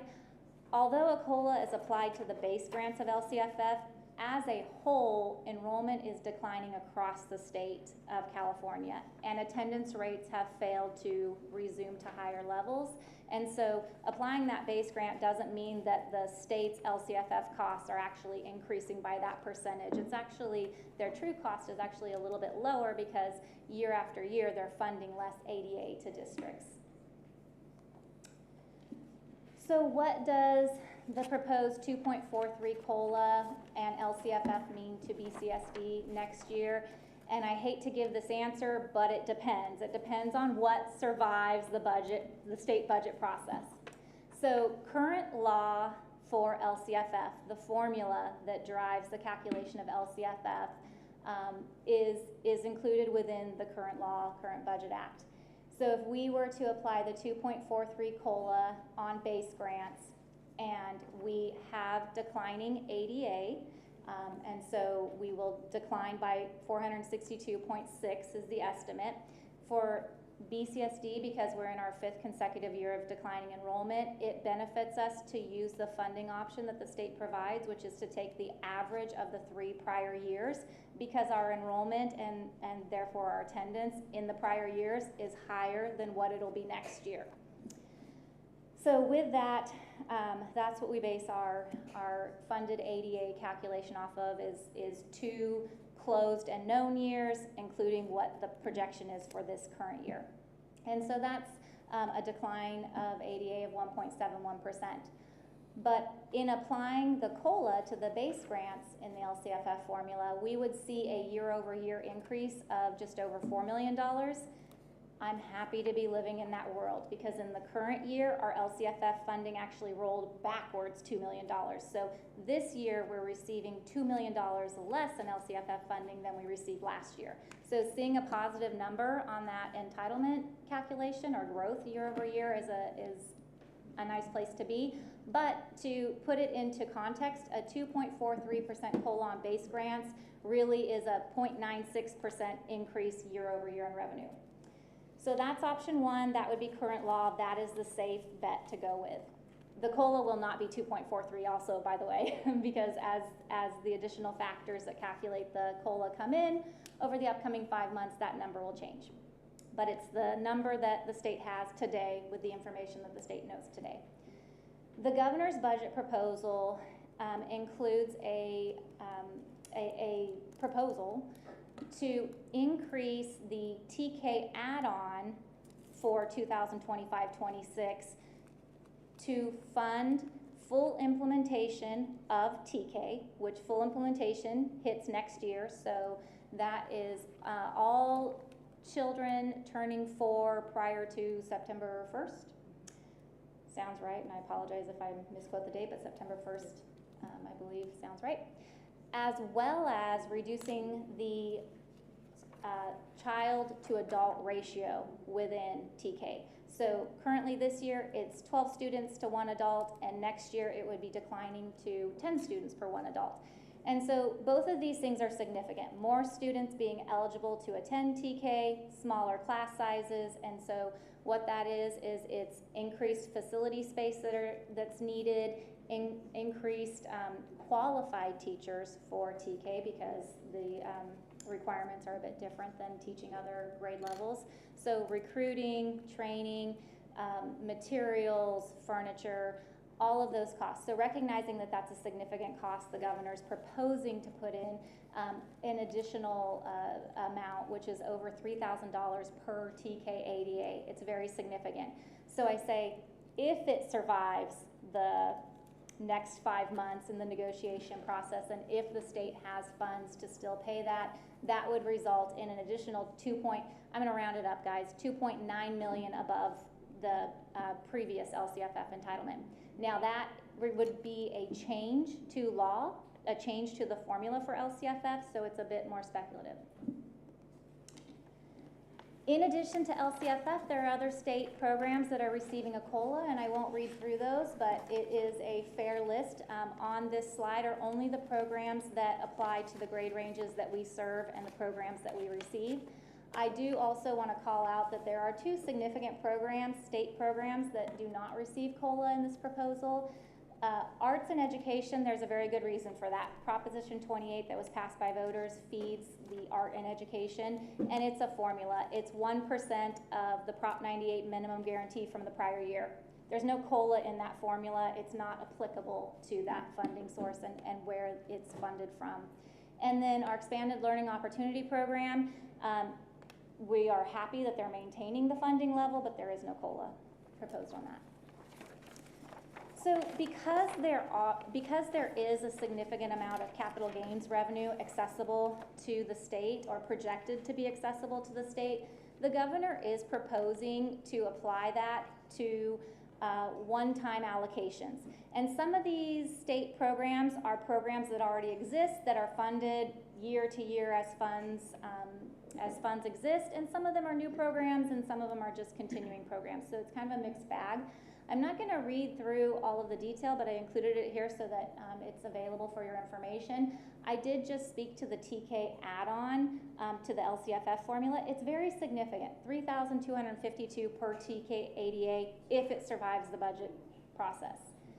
The ELOC program, there's no change to the funding rate.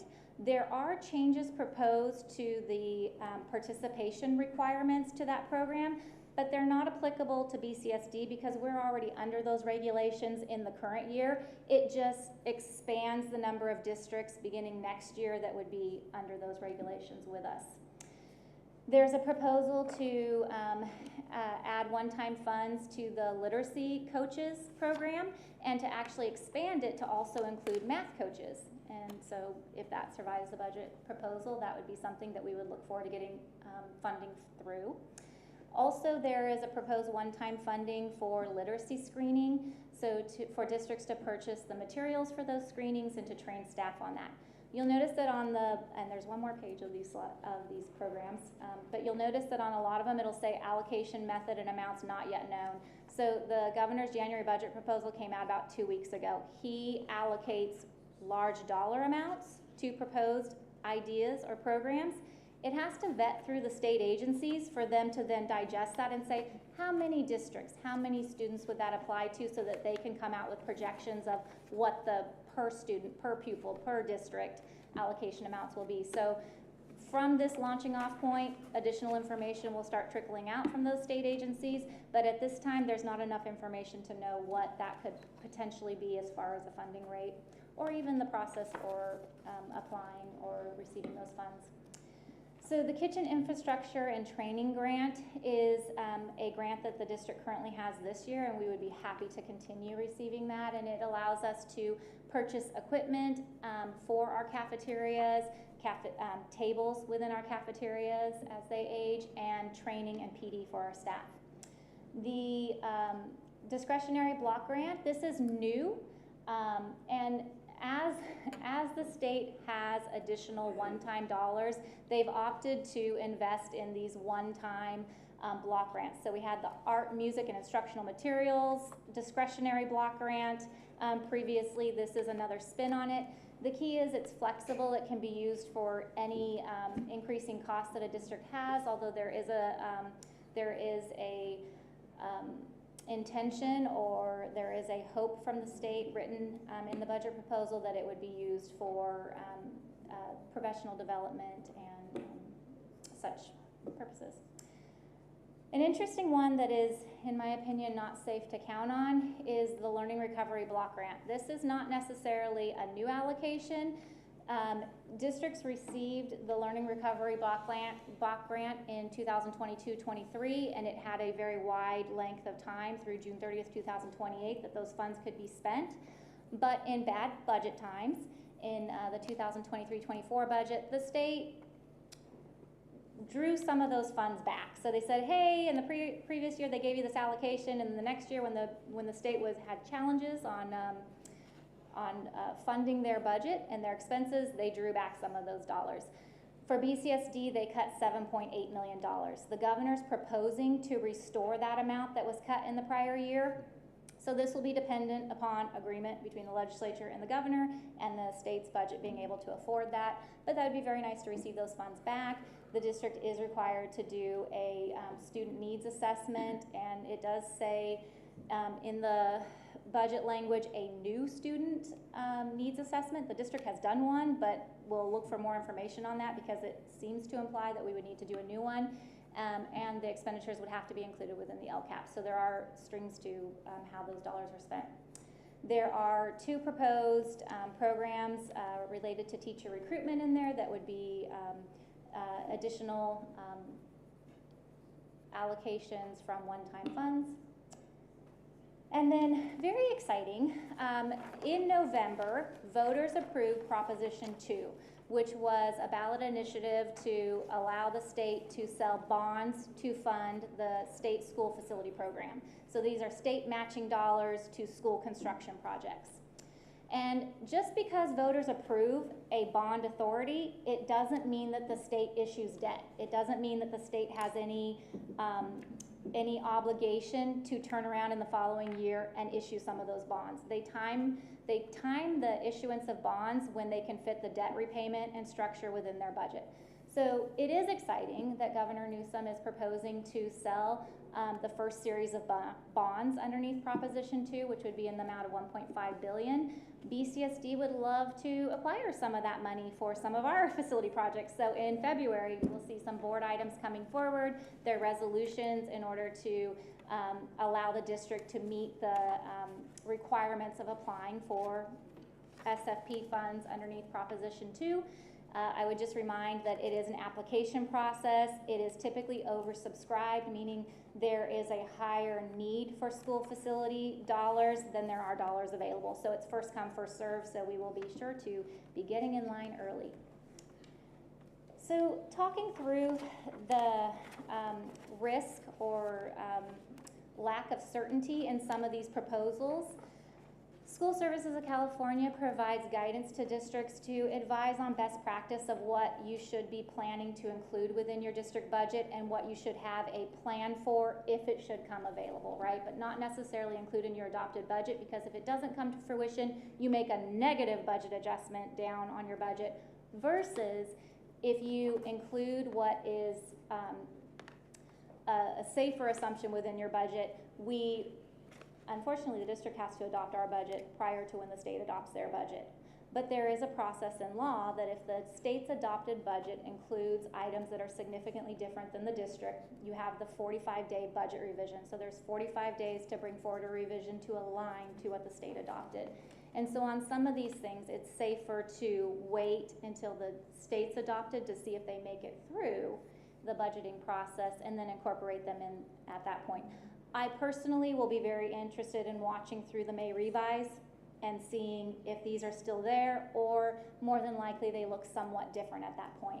So definitely we're going to count on the 2.43 COLA. That number will change, but we're going to count that in our district budget planning process. The ELOP, the ELOP, is just not applicable to us. That's already in our budget. Those are already the regulations that we're under for our program. But the Learning Recovery Emergency Block Grant, the restoration of those funds, not quite as safe or as secure. The TK add-on, not quite as safe or secure because that would be a change to the LCFF formula, which is the change to law. The new discretionary block grant, anything new is at risk because if funds aren't there, the governor's priority is to maintain existing programs, not necessarily add new initiatives. So a new program is a little bit more risky at this time. And as far as the coaches and literacy screening, again, those are from one-time funds and proposals. So if those dollars do appear and if they do meet the negotiation process of priorities between the legislature and the governor, they may make it in the final budget. So we started earlier in the presentation on risks risk to the state's budget process or proposal, right? So those could be external, they could be at the federal level. Specifically this side, I'm just gonna bring it full circle and kind of close with concerns specific to the district at an agency level as we plan our budget. So as I mentioned earlier, we are in our 5th straight year of declining enrollment with the anticipation that although we're having growth in some regions of our district and we're growing within our TK population, it's not growing at a pace that's fast enough to cover and surpass the rate of decline. Our special education, ironically, although our district overall enrollment is declining, the special ed population is increasing. And so now we're at, as of this current year, we're at 14% of our student population qualifying for special ed services, and specifically beyond that, they're qualifying for very high cost special ed services in our autism program. Health benefit costs are only going to continue rising. There's no indicators on the horizon that there's going to be a decrease in healthcare costs or the healthcare industry. Employee pension costs, STRS is remaining steady at 19.1%, but PERS is continuing to increase year over year, with it expected to be 27.4% next year, and with increases expected into all perpetuity on the PERS side. We are feeling a squeeze for facility space, which again seems odd when we're talking about declining enrollment, but we have our TK, we have programs that are growing, we have TK that's growing, we have our dual immersion, we have our GATE programs, we have STEAM electives and courses, and they all take up facility space. And as far as TK growing and dual immersion, we had expanded, but we're not needing an additional slew of classrooms next year for that, but we are needing more classrooms for special education. So again, that population is growing, and the class sizes are so small that even when it grows by 10 kids, it's a whole nother classroom need that's needed. But on the gen ed side, we're not declining at any school level or any grade level, and specifically to collapse down a classroom, although the need for an additional special ed classroom is existing. So there's a squeeze for that facility space. And then on the MOT side, because we have this zero emission requirement that is upon us, and so the need for facility space to accommodate the infrastructure for that. And then we have a very heavy appetite in this district, as do all of our neighboring districts, for one-time dollars. So as we received all of these federal and state one-time dollars, we expanded. We have additional services that we weren't providing before, or additional opportunities that we're providing, and we've grown accustomed to that, and we like having those. And so it's really the district restricting back as those one-time dollars won't be available. So the district's budget cycle starts just like the state's, with the governor's January budget proposal. February through April, we'll be meeting with our stakeholder groups, the LCFF engagement process, meeting with school sites and departments to discuss student services needs, and we'll be refining what our needs are as a district and as the BCSD community. We will be awaiting the May revise, the governor's revised budget proposal, as they vet out more negotiations over the period and they have updated state revenue information. And then the district will finalize our budget and our LCAP, our proposed budget and our proposed LCAP, and bring that to the board for a public hearing and for the community and the board to see at the June 10th meeting. Adoption will happen on June 24th. It is a gamble whether the state will adopt prior to June 24th or after that, but our budget will have already started through the public hearing and the community input process, and so we're really, for all intents and purposes, monumentally done with our budget development before the budget will have adopted, the state will have adopted their budget, pardon me. So that was a lot of information. Thank you, and I am happy to take any questions that you could have. Hearing none, I'm also happy to sit back down. I do want to take an opportunity, Jose, you're kind of peeking around. A majority of the items under the Business Services Division tonight, Jose Araguin, our Assistant Director of Fiscal Services, is key and instrumental to. These are all facility program-related audits coming before you. They are all clean audits. There's no question cost, there's no unapproved costs, there's no instances of question costs, there's no return funds. They're clean audits that are coming before you. And I would just thank Mr. Araguin for your leadership on those and your work on those, because these are primarily his items coming before you. And he has when you see the number of them and that every single one is a clean, positive audit, it's quite an achievement. So thank you, Jose. Thank you.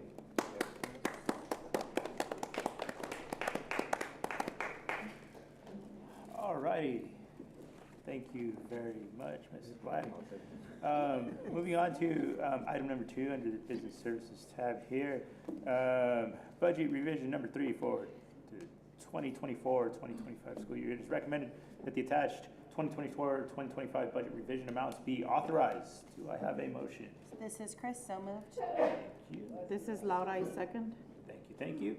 Any discussion on that? Woohoo. All in favor? Aye. Aye as well. Number 3, Prop 39. It is recommended that the Prop 39 General Obligation Bond Measure and Performance Audit for the fiscal year ended in June 30th, 2024 be accepted and receipt be acknowledged. Do I have a motion? Motion. This is Chris, I second. Thank you. Any discussion? None. All those in favor? Aye. Aye. Aye. Thank you. Item number 4, Prop 39 again. It is recommended that the Prop 39 General Obligation Bond Measure and Financial Audit for the fiscal year ended in June 30, 2024 be accepted and receipt be acknowledged. I feel like I read that twice. Yeah. This is Chris, so moved. Second. Seems like Thank you. Any discussion on that? All those in favor? Aye. Aye. seems like it's the same, huh? Yeah. One's performance, one's financial. Oh, performance financial. That's the word difference. Thank you. Thank you. Number 5, Proposition 51. It is recommended that the Proposition 51 audit reports for the fiscal year ended June 30th, 2024 be accepted and acknowledged receipt. Do I have a motion? I move to approve. Thank you, Brooke. Second. Thank you. Any discussion on that one? Okay, seeing none. All those in favor? Aye. Aye. Aye. Any opposed? Abstentions? Thank you. Number 6, cost report for completed repairs. Cost report for completed repairs for declared emergency under Public Contract Code Section 2113, vandalized HVAC units at Hort Elementary School, fiscal impact. This is just for information, so we can move on to our human resources. Letter I, number 1, Assistant Superintendent's report. Thank you, President Fuentes and Board Trustees. This evening I have a few items under my division. I do have a request for approval for a stipend for our administrators who will be participating and working our teacher job fair this weekend. And also I'm requesting approval for a negotiated MOU between the district and CSCA regarding our driver job descriptions that relates to our SB 88 regulations that we are required to adhere to, and then our typical classified and certificated human resources report. All righty, thank you. So we'll get right into it with item number 2 here, I2, approval of stipend. It is recommended that the payment of a stipend to all administrators participating in the Bakersfield City School District's annual teacher job fair be approved. This is Laura, I move that we approve. This is Chris, I second. Thank you, thank you. Any discussion on that one? Cool. All those in favor? Aye. Aye. Opposed? Abstentions? Thank you. Number 3, approval of the MOU. It is recommended the MOU between the district and CSEA regarding job descriptions and flexible hours be approved. Do I have a motion? This is Laura, I move that we approve. Thank you. Any second? I'll second. Thank you. Discussion on this one? Yes. All righty. As I said, I brought it up at the last special meeting in December, and I still have some questions looking at the cost. I mean, we're looking at behavior intervention specialists, 89 of them. Now, are all 89 going to be driving? No. Okay, so how are we going to determine who gets this job description and who does not? That would be, we would advertise for the position in district, and we would have all eligible and qualified applicants that apply, and it would go through our regular traditional interview and screening process. So can I continue to ask questions? I will make, okay. No, keep going. Okay, so these positions would be, all these positions would be a promotion, a rehire, basically, change. Yeah, it would be promotional opportunities for employees who are applying for these positions. We're not looking at employing all 89 business to driver positions. We discussed with CSEA when we bargained the MOU that we were looking at possible 5 possible associate social worker drivers, 4 youth services drivers, and possibly 1 BIS driver. Okay. Now, would it be possible that at the end of, this will give us 5 months, maybe 4 months once it all gets going, to come during the summer, reevaluate to see where we are with this program and seeing to monitor how many people are actually driving, how many people are not, to see where the need is. Because during budgetary times, this is a major expense, that this could be. And I just really like a little more monitoring and looking at the needs. Now, if that need increases, then so be it. And I just don't picture every person, every school needing one, because actually you also have to provide them a vehicle too, right? Correct? Their personal vehicle will be utilized. Okay, the personal vehicle will be utilized, okay. So, but in the job description, it says that they can carry up to 10 people. So, in their own vehicle, or is that just the maximum required by law? That's the statutory requirement provided by law. Okay. Go ahead. If, let's say this law went away, like, let's say we had a friend in Sacramento and they made it go away, like hypothetically, totally hypothetically. If it dissolved, then would people keep that classification? Or like, if the law sunsetted, do we like reclassify people? And if so, how does that work? Like, if the business can now drive people without being bus drivers, then they would just be buses? Do they get dropped down, or will they forever be making like that extra bump that we gave them during this time frame? We would utilize their services, continue to utilize their services as drivers. Currently, the district does employ student transport drivers. We have them in our FACE department, our school health department, and also at Rayford, yes, for our McKinney-Ventos.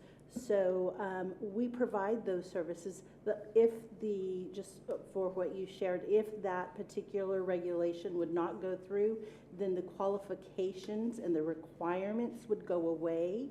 We could still maintain and utilize them as drivers to assist with taking our students to school in those particular services. I totally misunderstand that, because I thought they're already doing this. It's just that now we have to make them have extra certifications, which is the whole reason we classify them and get them a pay bump. Because for me, I'm like, they're already doing it. Like, for me, the thing is the big, like, the move on the scale. That's what I'm asking about. I think that's the only part in the job description that like gives us the ick, is the move ahead in the pay scale. Yes, they are doing it, our admin do it, our campus supervisors do it, our office teams do it. Yeah. There are handfuls of staff, right? And so,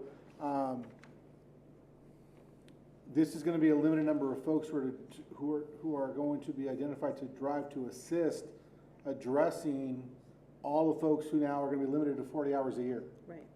And because that's the statutory requirement of, if you don't meet the qualifications, you can still drive, but then you're maxed out at 40 hours a year. So schools, and I want to go back to Mr. Eggert's question, I think it's a really good recommendation to evaluate the frequency of driving and the number of students you're transporting, basically on a weekly, monthly basis, and be able to share that information, because kind of looking at some of our highest intensity schools who do this work, Garza's one of those, where they are out daily. Staff has assigned days and blocks of time to go and pick up and bring them to school. Some staff are gonna exhaust their 40 hours in 2 months. Yeah. They'll cover 20 hours a month doing this work, 20 days in the school year, 1 hour a day. And so schools are gonna have to figure out, okay, who are my people that I can assign to drive, and then schedule them by month as the assigned drivers.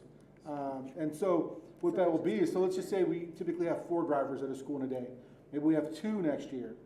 Well, now we're gonna have to drive for 2 hours, because typically it would take those teams 1 hour each, and now they're gonna have to do 2 hours of driving to pick up all the kids potentially who aren't coming to school. That is a significant challenge that we are facing in the district that is unlike a lot of other districts. Very few districts do this element of actually going to the homes to pick up kids. We just need the attendance numbers. We need kids in school, and that's the dilemma. One of the things I'm trying, so who oversees the logistics, like from the state, to like penalize us if someone goes to 40 hours and 10 minutes? Like what does that look like? No idea. I don't think the state I don't knows. know. This is I don't even think the crazy. state knows. It's so stupid. But we're doing it because we're gonna be in compliance. I mean, the bus driver requirements, that is highly monitored by the CHP. Yes, by CHP and our transportation department, so there's records and logs. Yeah. And the increase in the salary is due to the increased, not only qualifications that these individuals have to maintain, to receive and maintain, they also have these additional responsibilities in their daily assignments or daily tasks and their responsibilities, such as keeping logs, pre-checking their vehicles, various things that our bus drivers do as well, in accordance with and including their current responsibilities as a BIS or as an associate school social worker. So there's an increase not only in qualifications, but in their job assignment and duties. So that's what I would kind of expand upon, Christine. Simply having a California driver's license will not be sufficient for these services that we are providing on pretty much a daily basis. If it's a foster youth and we're trying to maintain continuity of where they're placed at, or if it's Rafer Community School, and so there is difficulty for students to get to school or be motivated to get to school or logistically get to school. That's where the district is offering staff to go pick those students up from home or drive them home at the end of the day. And there are additional requirements for staff that would be doing that beyond 40 hours. So there's additional training.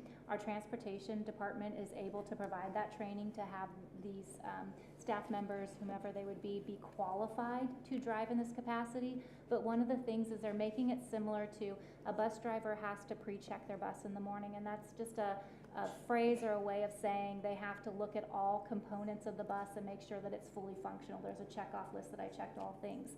So there will be logs and records that will have to be maintained for these staff that are going to drive on beyond 40 hours on a regular basis, and these that they inspected their vehicle. They did a pre-check on their vehicle. So it's intended to be very similar to the process of a bus driver, but they're not driving a bus. So it is simpler to not be driving a bus, but driving even a personal vehicle or a smaller vehicle will require more than a California driver's license.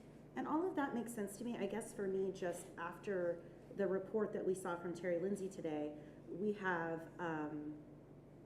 5 social workers that did over 500 therapy sessions for all of the elementary schools, and now we're going to add supervising their vehicle and picking up kids. Like I don't know, like some of the like slash positions in my head don't make sense, and maybe that's a misunderstanding on my part.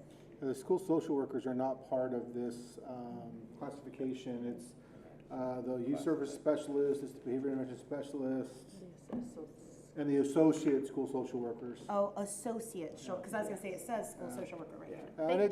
And we did our best to identify itinerant positions that have school-based assignments. Maybe they share school sites or have multiple, where we can leverage schools where they have a higher number of absenteeism. They're going to need that really targeted support. You know, not to pick on schools, but you look at college heights, they have low attendance and a very high chronic absenteeism. They're pulling from an area of town that requires busing, and if kids miss the bus or get to the bus late, they don't go to school. And so that's just one example. Parents don't have vehicles, that makes sense. I know we discussed last year that some social workers were being asked to drive often, and that not being necessarily the best use of their time. But had that been resolved to some extent? Yeah, we've worked on that to reassign, reallocate, and really focus on serving students who have needs, and allow other staff to deal with the driving and that requirement. And again, I think Mr. Eggert had a great recommendation. I think as we monitor the metrics and share with the board, we'll see exactly how robust school plans are with attendance recovery. It's a big task, and it's one of those examples that 10 years ago it wasn't on the plate of educators to do, and now it's something we tackle every single day. And so I think that's a really good recommendation for the board to really have eyes wide open, the public and staff, to understand the significance of this effort. I imagine there's a lot more pickups than drop-offs because the students take the bus home, or no? I think for the general kid, yes, and even for walkers. Just don't walk in the morning, but they'll walk in the afternoon. I think it's another added pressure on the system, and Dr. Fullenwider and Mr. Rose can talk about this. It's the increased number of the McKinney-Vento impact and how we're transporting kids to and from. So a lot of need. I have one last question, because I asked this last meeting, and I just want to make sure I fully understand it. We did this once already. We reclassified a group of people already, right? This is our second round. The board did approve one job description. It was our instructional assistant behavioral management that is located at our Rayford Johnson Center, and that one did get approved and ratified by the membership, and the board did approve that. This particular MOU encompasses the rest of the drivers' positions. It has gone through bargaining sessions with CSCA, and the membership has ratified it as well. So the specific question was, for the one that we did previously, is the raise and classification shift commensurate with the ones that we're voting on tonight? Yes, the base position is an established salary code, and the driver position is 2 steps higher than that as well. For every job just goes up 2 stops no matter what their job is. For the drivers, yes. Yes, and we have established that with these new job descriptions as well. And it's fair and comparable with the responsibilities and qualifications that they are now required to obtain and provide. I have a couple additional questions. Kind of backtrack to a few statements you made a bit ago. Was you indicated that there were drivers on campus that were doing this and that have been doing it, and it's just basically you were contradicting yourself, because you stated that you know, there's staff on campus that can do this. Every school site, for a number of years now since COVID, has allocated staff to go out to homes.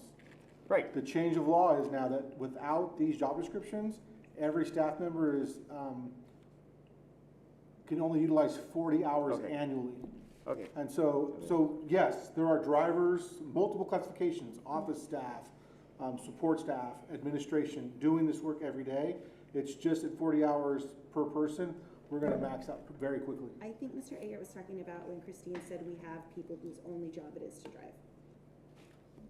So positions like in face drivers, Rafer. School health, but not. Right, not that's in already on the school job sites. description. But not at the That's school right. sites. No, that's really helpful, that we have personal drivers that exist within the district, but they can't be drawn into attendance work. Specific Yeah, school site. right. But we have principals, we have vice principals, we have school social workers. Yeah, the law applies to them as well. 40 hours for everybody. And we would want them on. But if that is on the job description already, that they receive a stipend, and they already receive a stipend, so why would that include them? It already does. They will continue to do this work. They will continue. This is not gonna stop everybody else from driving. Yeah. Everybody will continue, including administration. However, again, when we factor in the significant impact of this effort to recoup attendance, it's significant. See, you're looking at apples and oranges here. With certificated, it's just attendance. Classified, you're looking at it, it's the state law. You know, you're not using the same justification for both sides. It's SB 88 applies to all employees. Right, but your definition of it was, you know, in classified was, you know, it is the law. It's the law for But in everybody. certificated, it was attendance. It's the law for everybody. Everybody who drives to pick up kids to bring to school. But your point was that you were looking at apples, you weren't saying, now you're changing it, now you're saying it's both. Yes, that law applies to everybody. But a second ago, you were dealing with attendance when you talked about certificated. Mr. Eggert, we've been discussing this law for over a year as a board. Well, I've only been on here 2 months. I appreciate that. I appreciate that. And so I'm educating myself. But the consistency Well, of my President, can you message please, has been, this law applies to all staff members. This is like, All staff members will continue to drive. We're limited to 40 hours. And if the job descriptions don't pass, that's fine. We'll navigate and we'll adjust, but there will be an impact to attendance. And I have one more question. Dealing with the training of these people to apply, how will they get the training? We have already started our training with our current drivers in the district, and all of them have been complying. The district has walked them through the processes and scheduled them. The district is paying all the fees for their training. It's during their work day, so admin has released them for that time period. We are working very closely with them and keep in contact with them. The future drivers that we do place that are coming on new, we will also be providing them with the information. Yes. No, go ahead. Oh, that's okay. We will also be providing them with the information and the training. So the training is in-house through our transportation department. Our school health department is also doing the CPR training, and they will be moving through the process as our school bus drivers do, and our other positions where they need to receive pre-employment physicals and so forth. We have outside vendors that provide those services for us, and they are district paid. I feel like this is a really stupid question. I think it's directed toward Sherry. I know people will primarily use their personal vehicles, but those vehicles will, if they are classified as bus drivers, de facto be part of our fleet. Is that going to be considered under the laws with like any new vehicles we bring into the fleet to be used by our bus drivers having to be zero emissions, or will there be some kind of carve out for that? Yeah, no, I love that question, but no, that's excluded if it's good. district staff using their personal vehicle for district business. So the zero emission laws do specifically pertain to buses and fleet vehicles. Okay. Even though they're bus drivers, that's their like classification, their individual vehicles will not be like counted in our. Well, so they're not quite at the bus driver, the full scope of what a bus driver does, but the / driver in their title. So they can use their personal vehicle, or for instance, even if it's somebody who's just doing a one-off run, like, you know, it is a vice principal that's doing a one-off run within the 40 hours, they can use their personal vehicle as well. It's just anybody who's gonna drive on behalf of the district for district business has to provide proof of car insurance or driver's insurance, and that's filed with Human Resources to make sure that they're covered in their vehicle. I think you explained that well. Yeah, I was like, this is a weird question. Another question, dealing with their training. So, you know, you're hiring 5 positions and 20 people apply and go through the program to become these drivers. So we're taking these people out of the classroom, out of the school site during their normal working hours when they should be dealing with students. We're paying for it, and there's no guarantee that they will be selected through the interviewing process. So our current drivers, our current employees that we have currently employed right now, yes, they are being pulled and they are working and in coordination with their supervisors. And there are several positions within these departments where there's coverage for those assignments. So it's not like they're all being pulled out for the training on one particular day. There's options of several different various days and different weeks and different hours of the day, so that there is coverage throughout the day within those departments and services are not interrupted. Can I move to approve? We have, Or yep, can I make a motion? yep. We have the motion, we have a second already. We can go to our vote. All of those in favor? Aye. Aye. All of those opposed? No. Abstentions? I'm abstaining. I'm sorry, who's abstaining? I abstain. Sorry, I'm tired. So 3 of us, yes. You got him? Cool. Okay. Moving on to number 4, approval of certificated human resources report. It's recommended that the certificated human resource report be approved as submitted. Do I have a motion? This is Chris, so moved. This is Laura, I second. All of those in favor? Aye. Aye. Opposed? Abstentions? Great. Number 5, approval of classified human resources report be approved as submitted. Do I have a motion? This is Laura, I move that we approve. Thank you. This is Chris, I second. Thank you. All those in favor? Aye. Aye. Aye. Opposed? Abstentions?